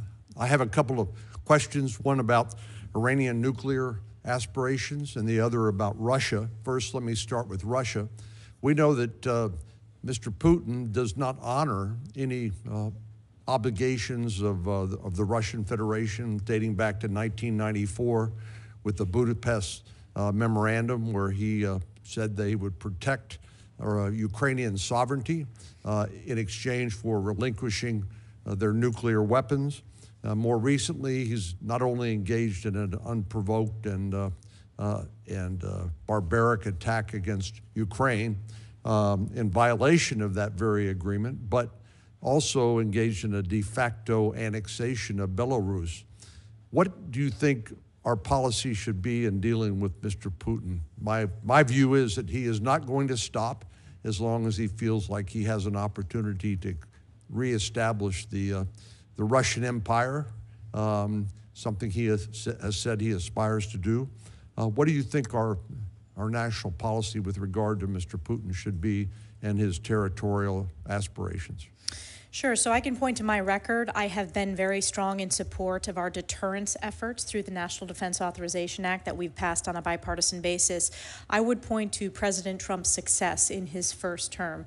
As I pointed out, he is the only modern president where Putin did not invade another country, and that's because of the strong leadership that President Trump brings every day. We did not see that with our previous president, in President Joe Biden, and I think the catastrophic withdrawal led to this cascading of weakness around the globe. And of course, one of the after effects was Russia's decision to invade Ukraine.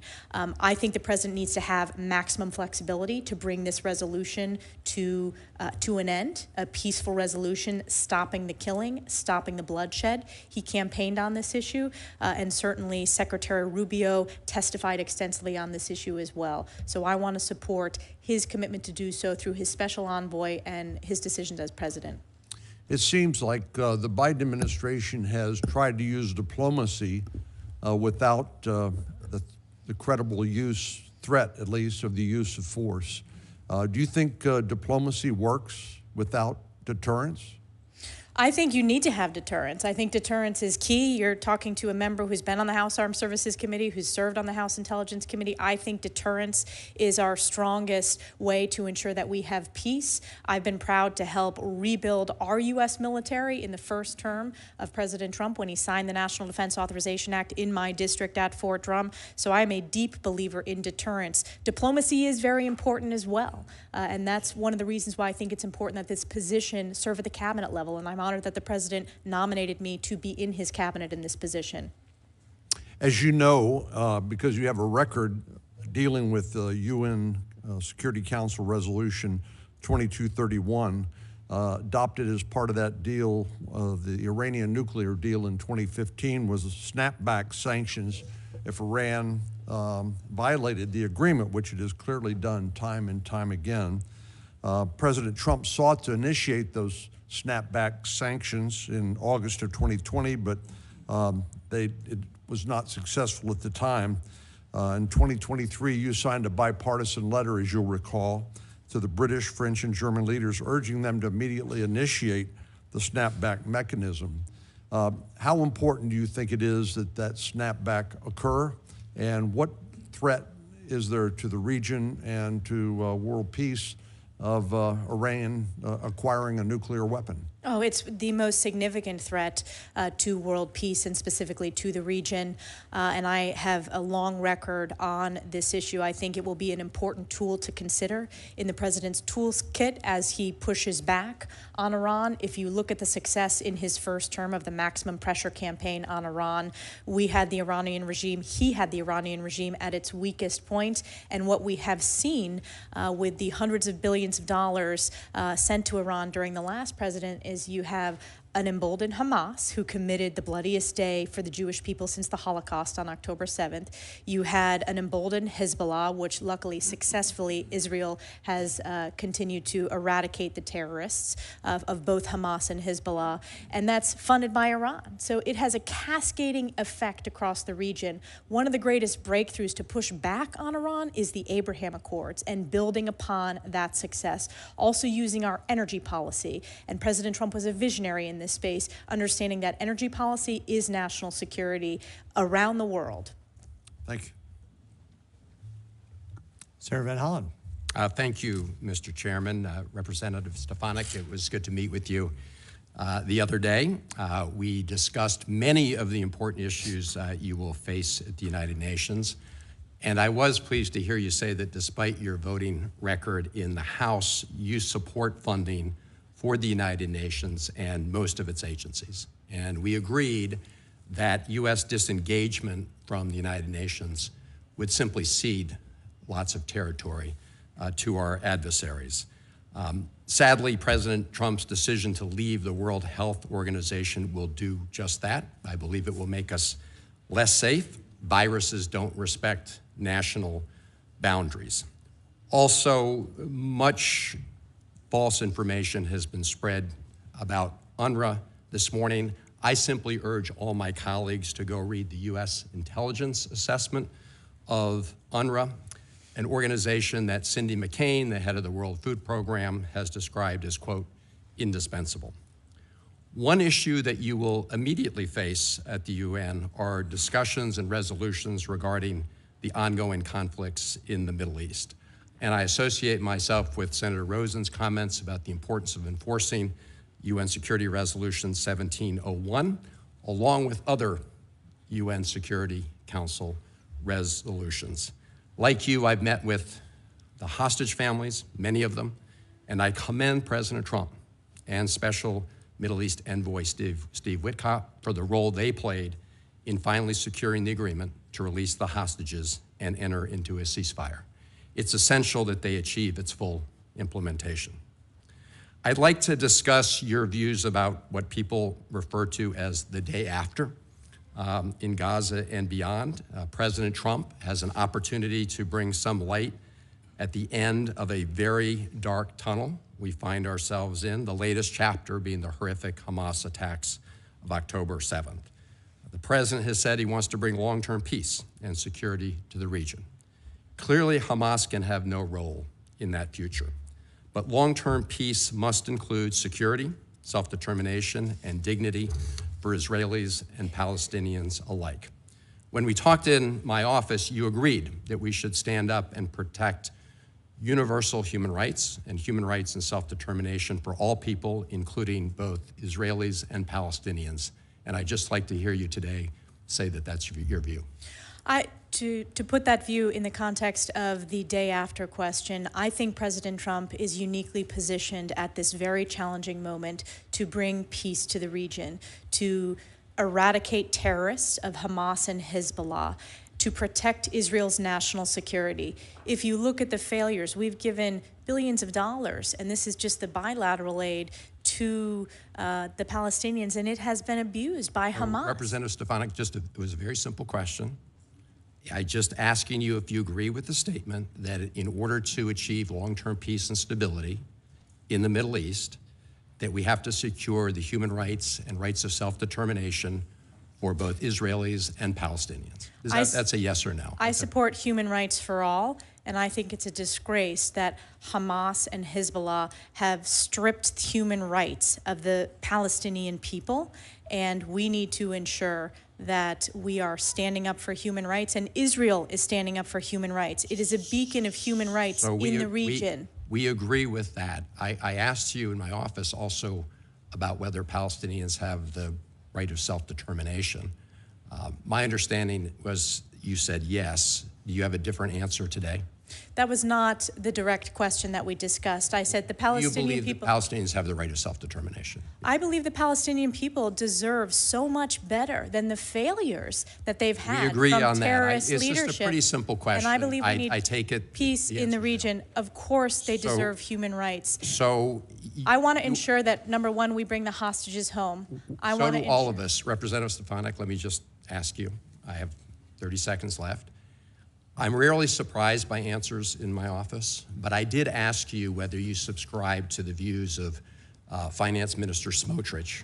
Of who? I'm sorry, Finance. Smotrich, this is the Israeli Finance Minister Smotrich, and the former National Security Minister Ben-Gvir, who believe that Israel has a biblical right to the entire West Bank.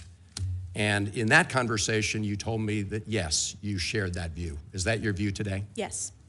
Okay. I think when it comes to this very difficult issue, if the president is going to succeed at bringing peace and stability to the Middle East, we're going to have to look at the UN Security Council resolutions, not just the ones on Lebanon, which we should enforce, but other UN Security Council resolutions. And it's going to be very difficult to achieve that if you continue to hold the view that you just expressed, which is a view that was not held by the founders of the State of Israel, who were secular Zionists, not religious Zionists. Thank you, Mr. Chairman.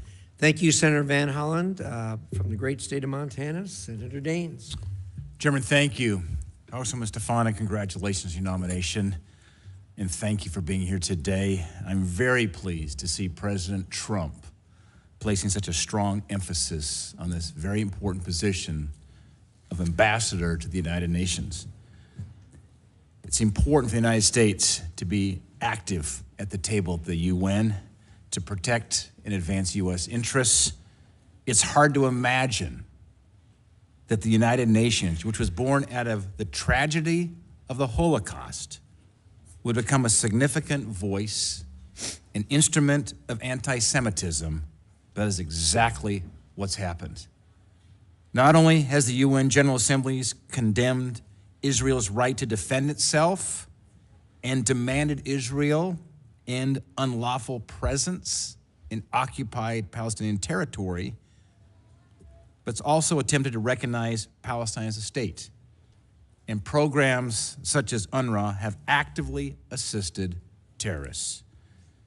I remember being in the Hezbollah terror tunnels in late August of 23, seeing what was planned. In fact, we walked down with IDF soldiers to see spray paint in Arabic on our way to Jerusalem. And little did we know when we were touring those Hezbollah terror tunnels in northern Israel, between Israel and Lebanon, that weeks later, the worst terror attack in Israel's history would occur, October 7th, 23. Congresswoman Stefanik, if confirmed, you will have to be a stalwart advocate for U.S. interests. And by the way, I could not be more pleased with President Trump's moral clarity on these difficult issues as it relates to what's happening in Israel. Secretary Rubio, great to see him sworn in today. You, as being our next ambassador to the United Nations, Ambassador Huckabee nominated for Israel. This will be a great team that has moral clarity on these difficult issues. You'll be a stalwart advocate for our interest among an organization that continually advocates against American values, despite existing only because the United States' financial contributions to its budget. Congresswoman Stefanik, the UN has had no greater demonstration of their ineffectiveness than its failure to prevent Iran from advocating their nuclear weapons program. In your opinion, how could the United States, as a member of the Security Council, encourage the UN to take actions to curb the advancements of Iran's nuclear program? I think this is related to the question by Senator Corin, consideration of snapback sanctions, continuing to be a strong voice, pushing back against Iran, supporting the president's maximum pressure campaign, which was so successful in the first term, that we will see a continuation of in this term. And I think that is also the critical step to take to stop the axis of terror in the region, as Iran is the #1 funder of Hamas and Hezbollah and the Houthis, which is destabilizing the region. I also think building on the success of the Abraham Accords, I mentioned this earlier in the hearing, we have an Abraham Accords caucus here, starting an Abraham Accords caucus in the United Nations with countries who understand the importance of bringing peace and normalization to the region. You know, I remember that visit in late August, my last trip to Israel since the attacks, but meeting with Bibi Netanyahu, the optimism coming off the Abraham Accords with the possibly restoring normalized relations between Saudi Arabia and Israel. There was great hope and optimism, of course, shattered, not by the Israelis, but by this horrible terror attack by Hamas. A number of my colleagues have asked about your plans for changing the staffing dynamics and putting forward more U.S. candidates for postings. Congresswoman, I'm very supportive of this, but how do you plan to push back against individuals like the Secretary General who lowered flags to half-staff for the butcher of Tehran, their late president? We're going to push back with strong moral clarity. We're going to push back with President Trump's America First, Peace Through Strength. As the United States ambassador at the United Nations and the #1 funder, we are going to push back strongly and clearly. I appreciate your moral clarity, your strong leadership, your 10 years in the U.S. House. Pleased to serve with you on the Hill, and you will be a great ambassador to the United Nations. Thank you. Thank you very much. Senator Barrasso. Thanks so much, Mr. Chairman. Congresswoman Stefanik, congratulations. I believe you're going to be terrific. A couple of things I wanted to talk to you about. Just, Israel has continually been subjected to biased resolutions and politically motivated investigations at the United Nations.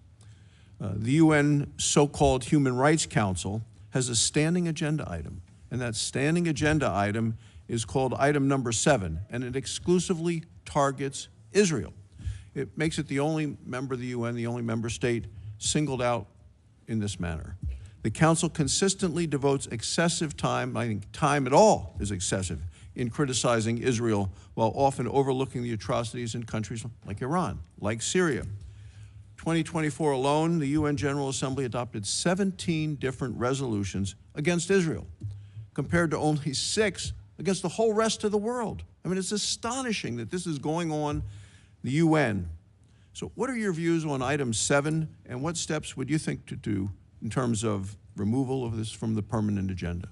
We need to work to remove it from the permanent agenda. This is counter to our national security interest. It's counter to our values.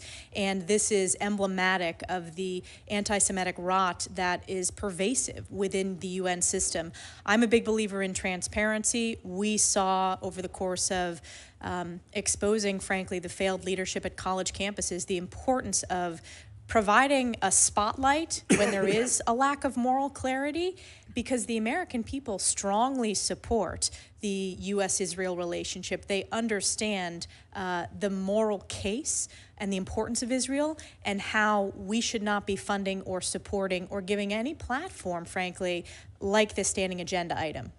Are there things you have in mind in terms of how we can pay greater attention to the true human rights situations that are taking place in Iran, in Syria, and have the UN be forceful at all? Yes, we should have, when previous U.S. ambassadors chaired the Security Council for their month, human rights was on the agenda item. I want to make sure that that continues to be a priority, speaking out on human rights issues, which there is significant bipartisan records of both sides of the aisle coming together to really raise the awareness and speak with that moral leadership from the United States of America on these humanitarian crises and speaking up for human rights. You've answered a number of questions about China. And today, and this is a question I want to ask you. I asked the same question to Senator Rubio the other day, because I think China continues to have an unfair advantage due to the definition of China being the status listed as a developing nation, as opposed to the second largest economy in the world. To me, it's not a developing nation, which has huge advantages as a result of that in terms of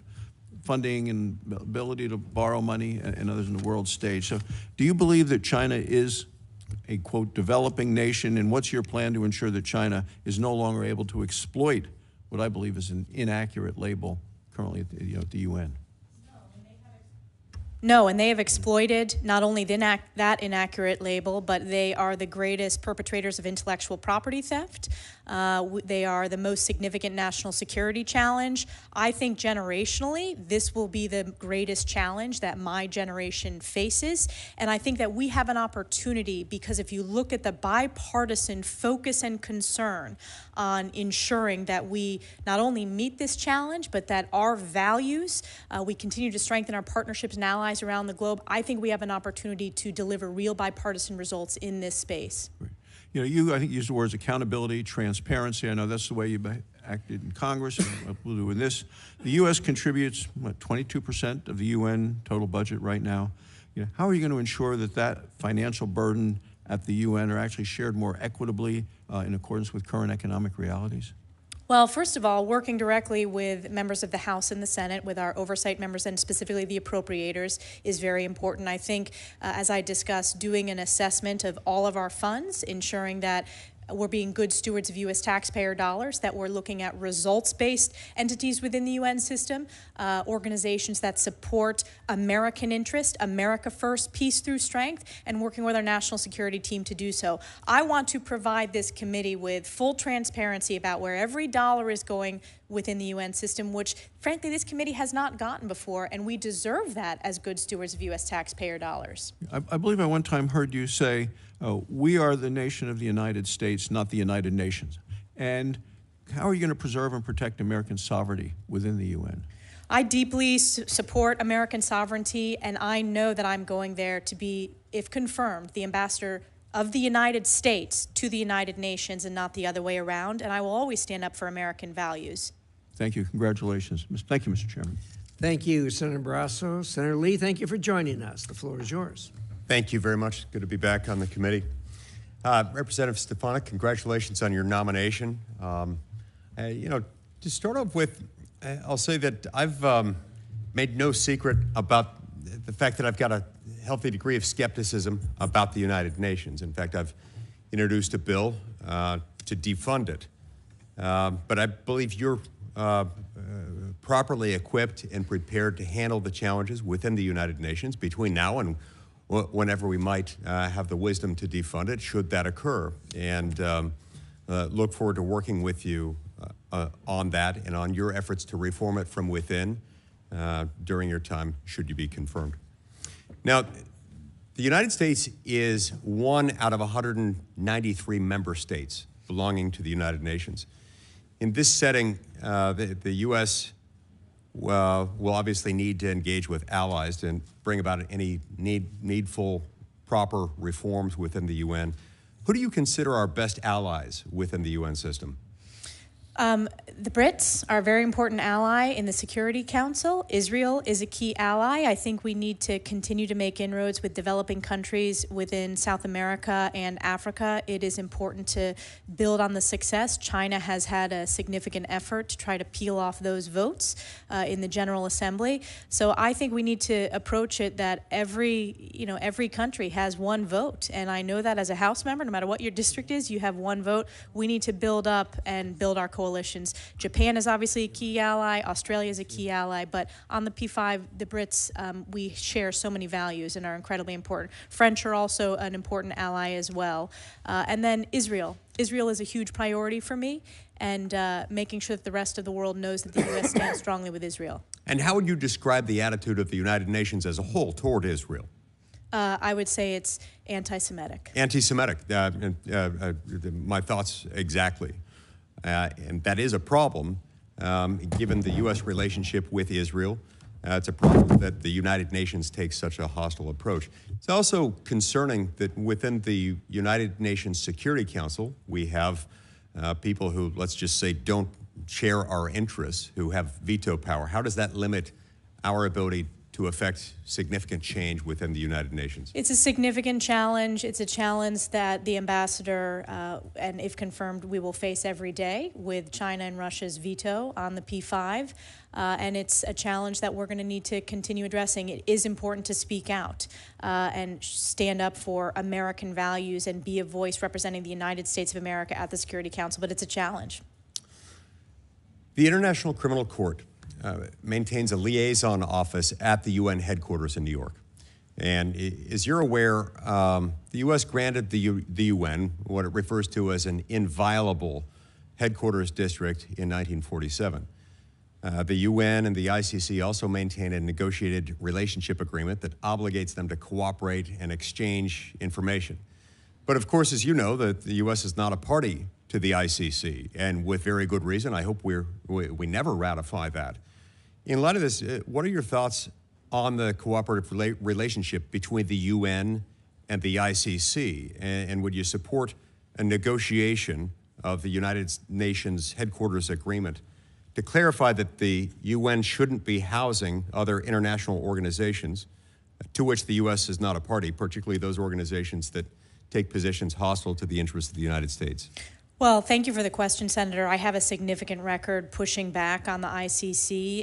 It is, first of all, we are not party to it. It is targeted U.S. service members as well as targeting Israel.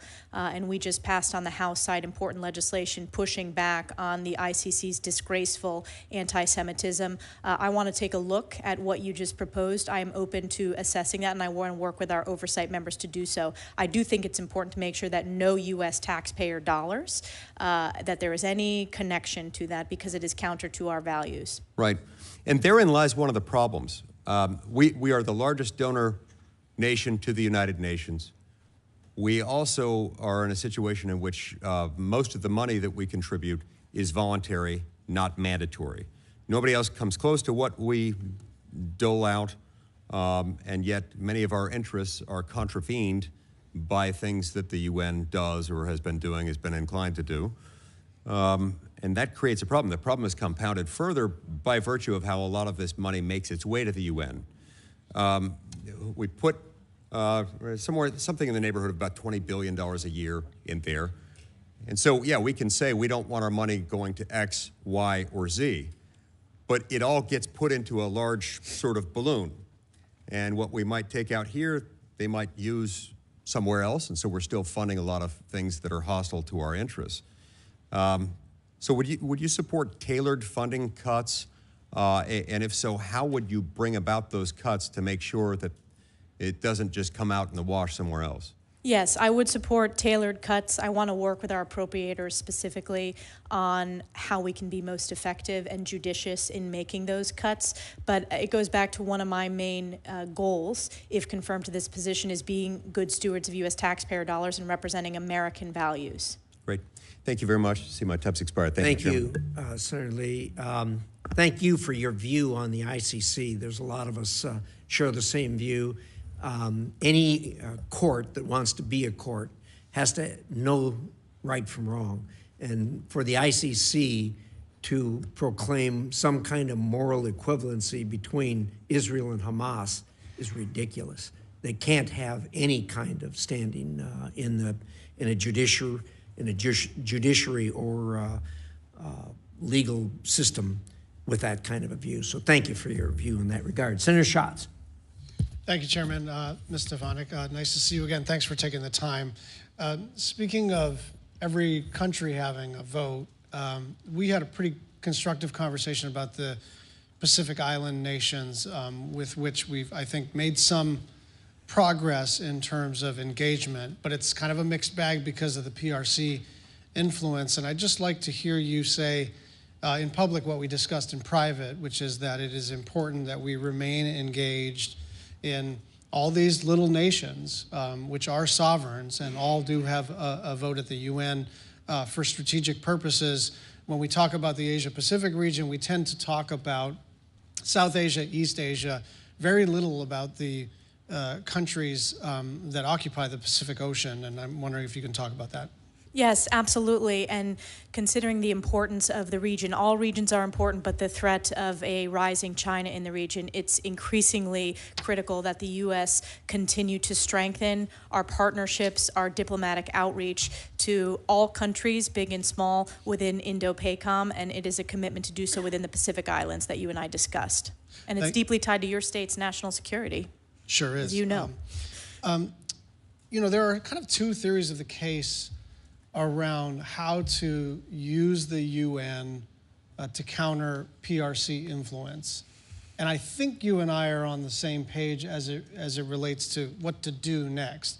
My own judgment, and then you can tell me if you agree with this, is that to the degree and extent that we want to engage in muscular diplomacy, muscular foreign policy, muscular defense policy, it is not actually in our interests to recede away from all these UN bodies. And obviously Senator Lee and I probably disagree about the UN itself and some of the policies that it's made.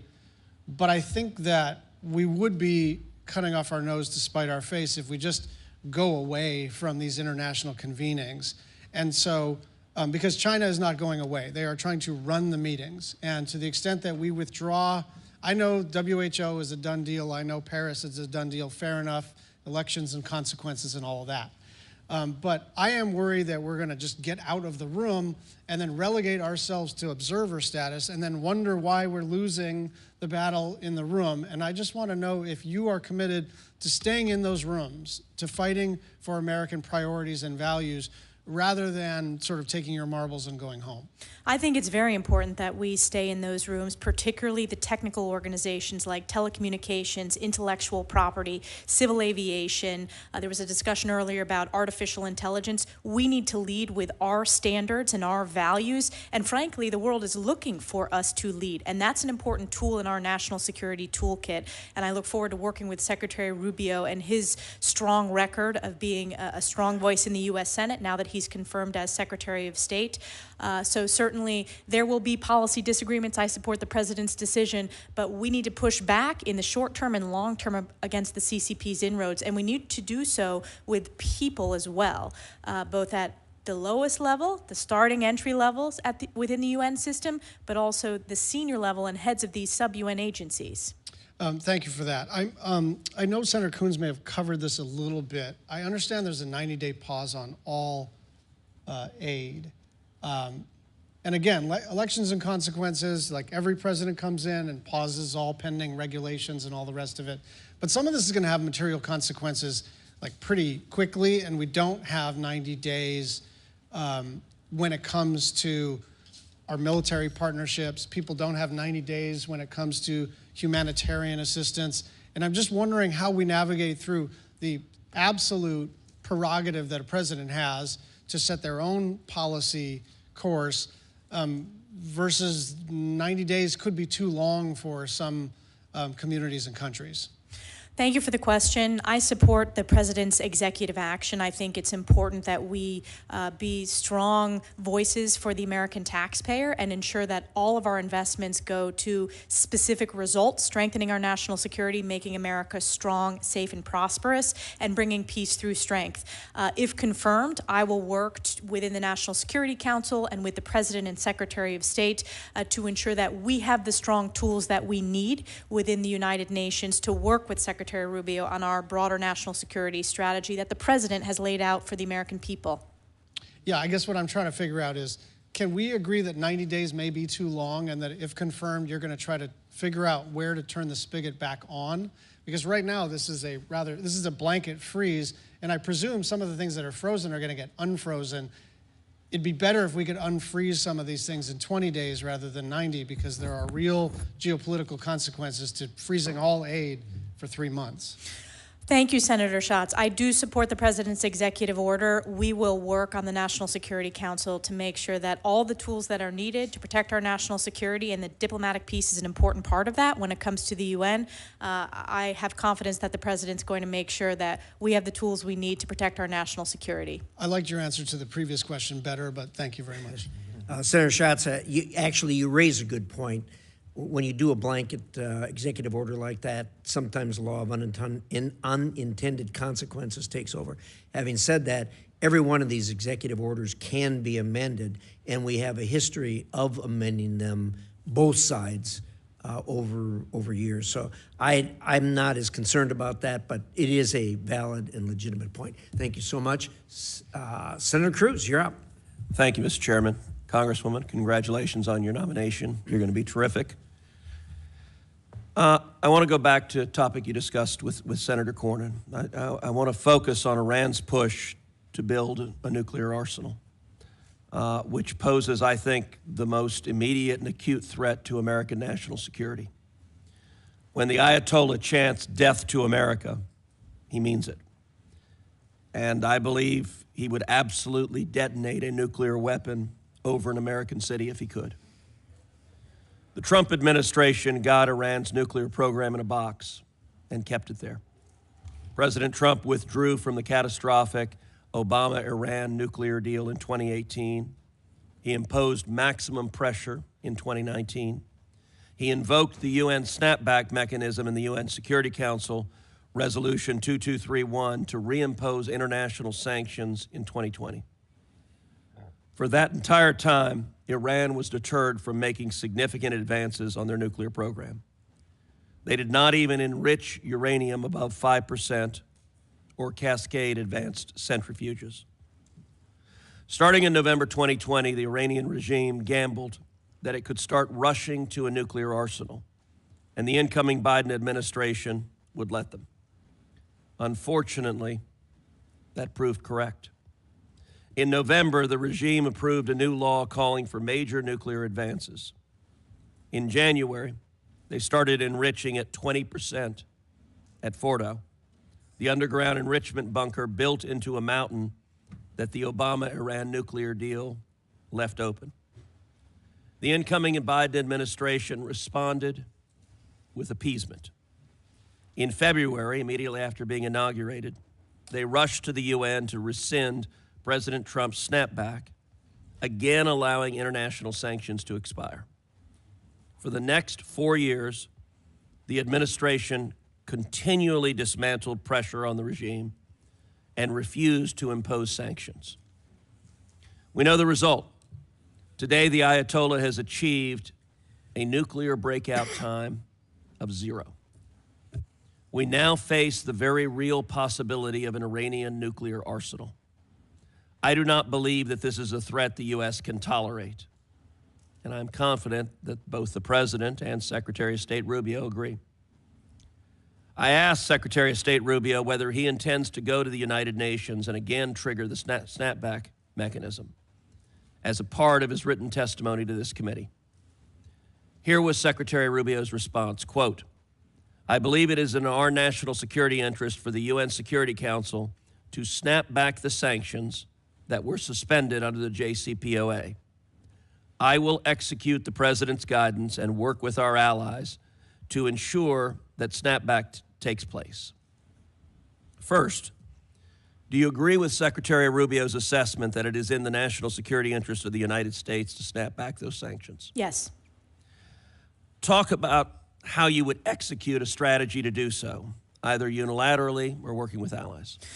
We will have to, that will be a strategy that I develop with the National Security Council in tandem with Secretary Rubio and President Trump to work with our allies within the United Nations, within the Security Council, and there are allies that are already considering this and looking at it, and that has been publicly reported. But obviously, pushing back on Iran is a top priority. It was a success during President Trump's first term, and we've seen the catastrophic results in loss of life during the previous 4 years when you have had an emboldened Iran that has led to directly the October 7th terrorist attack against Israel and Hezbollah firing tens of thousands of rockets against Israeli civilians.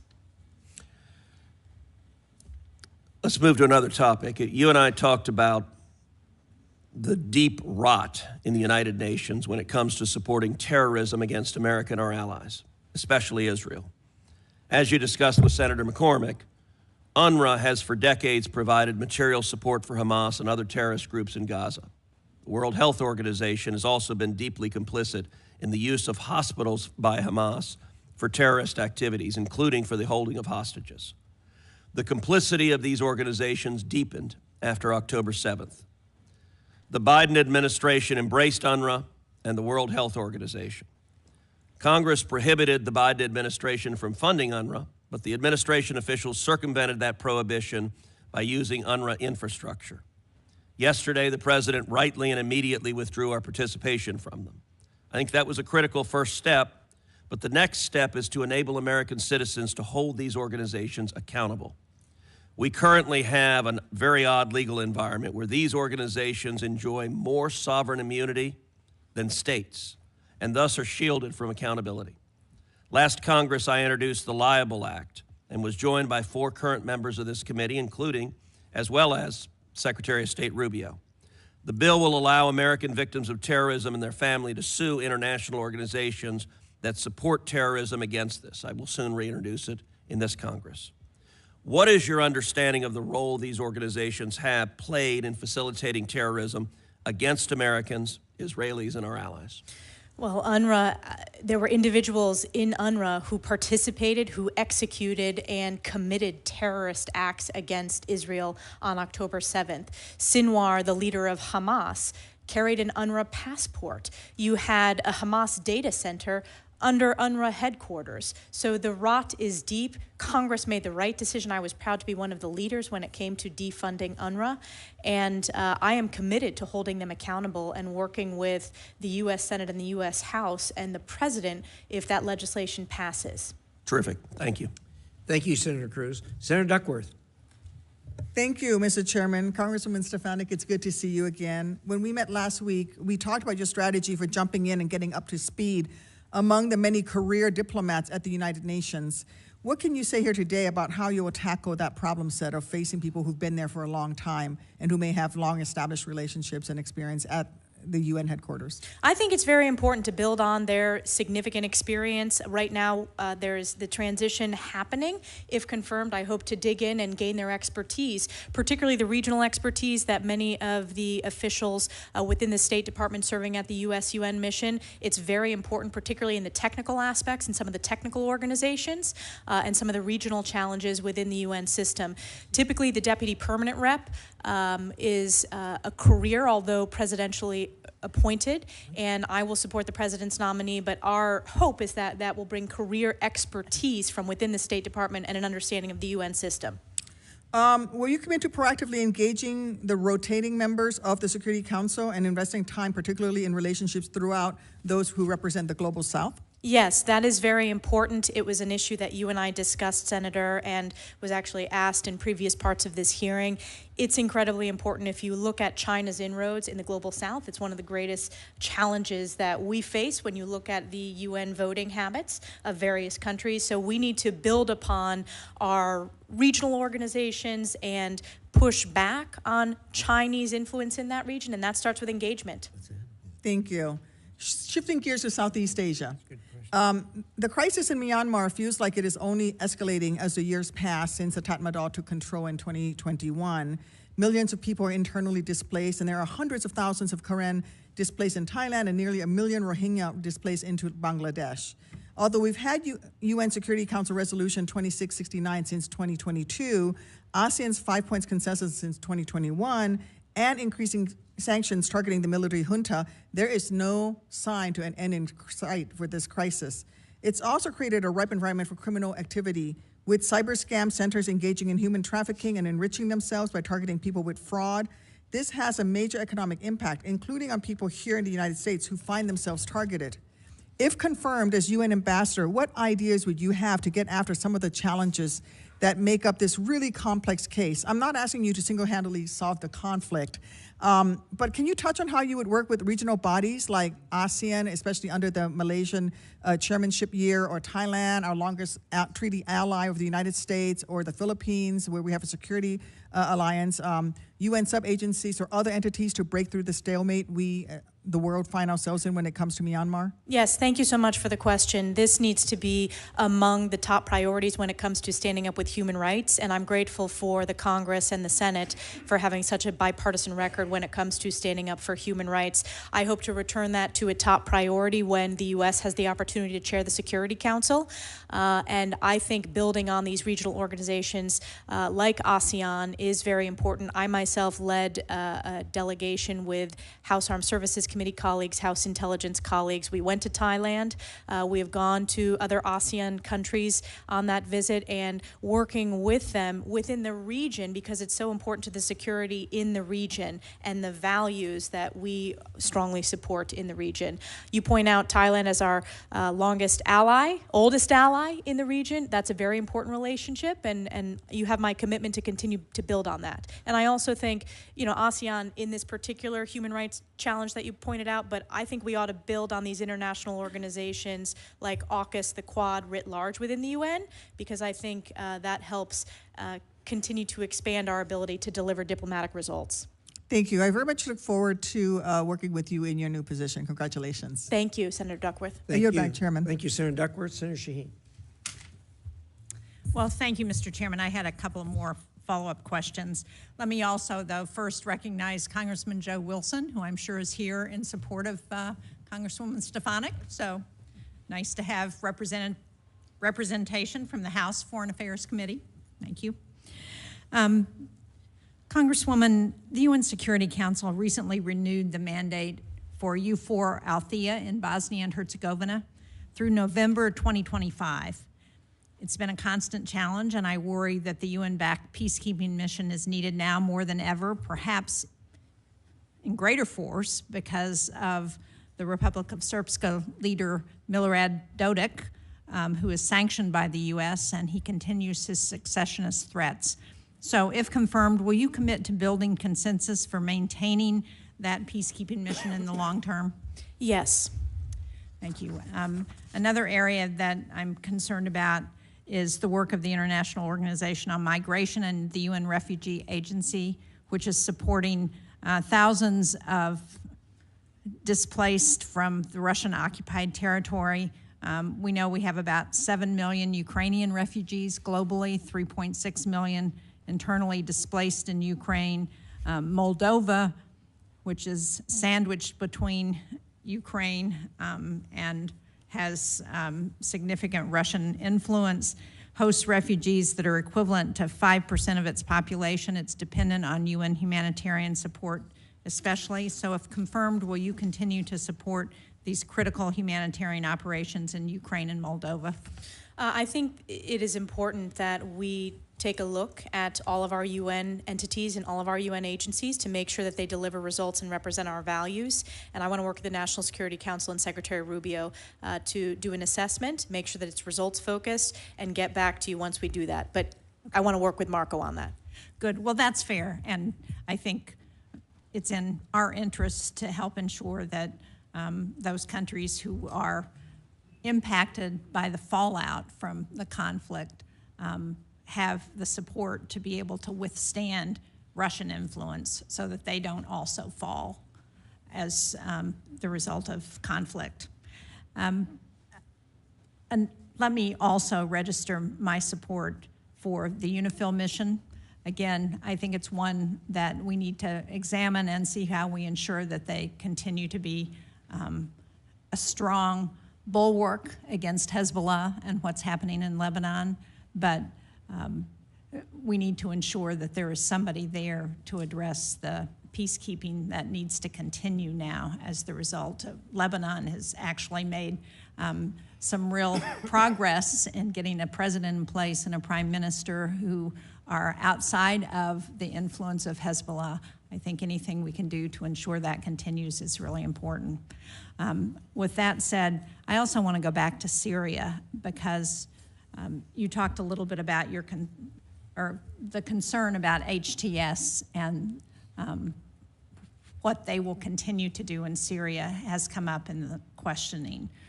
The fall of Assad probably dealt as big a blow to Iran and Russia as anything that's happened in the Middle East in recent years.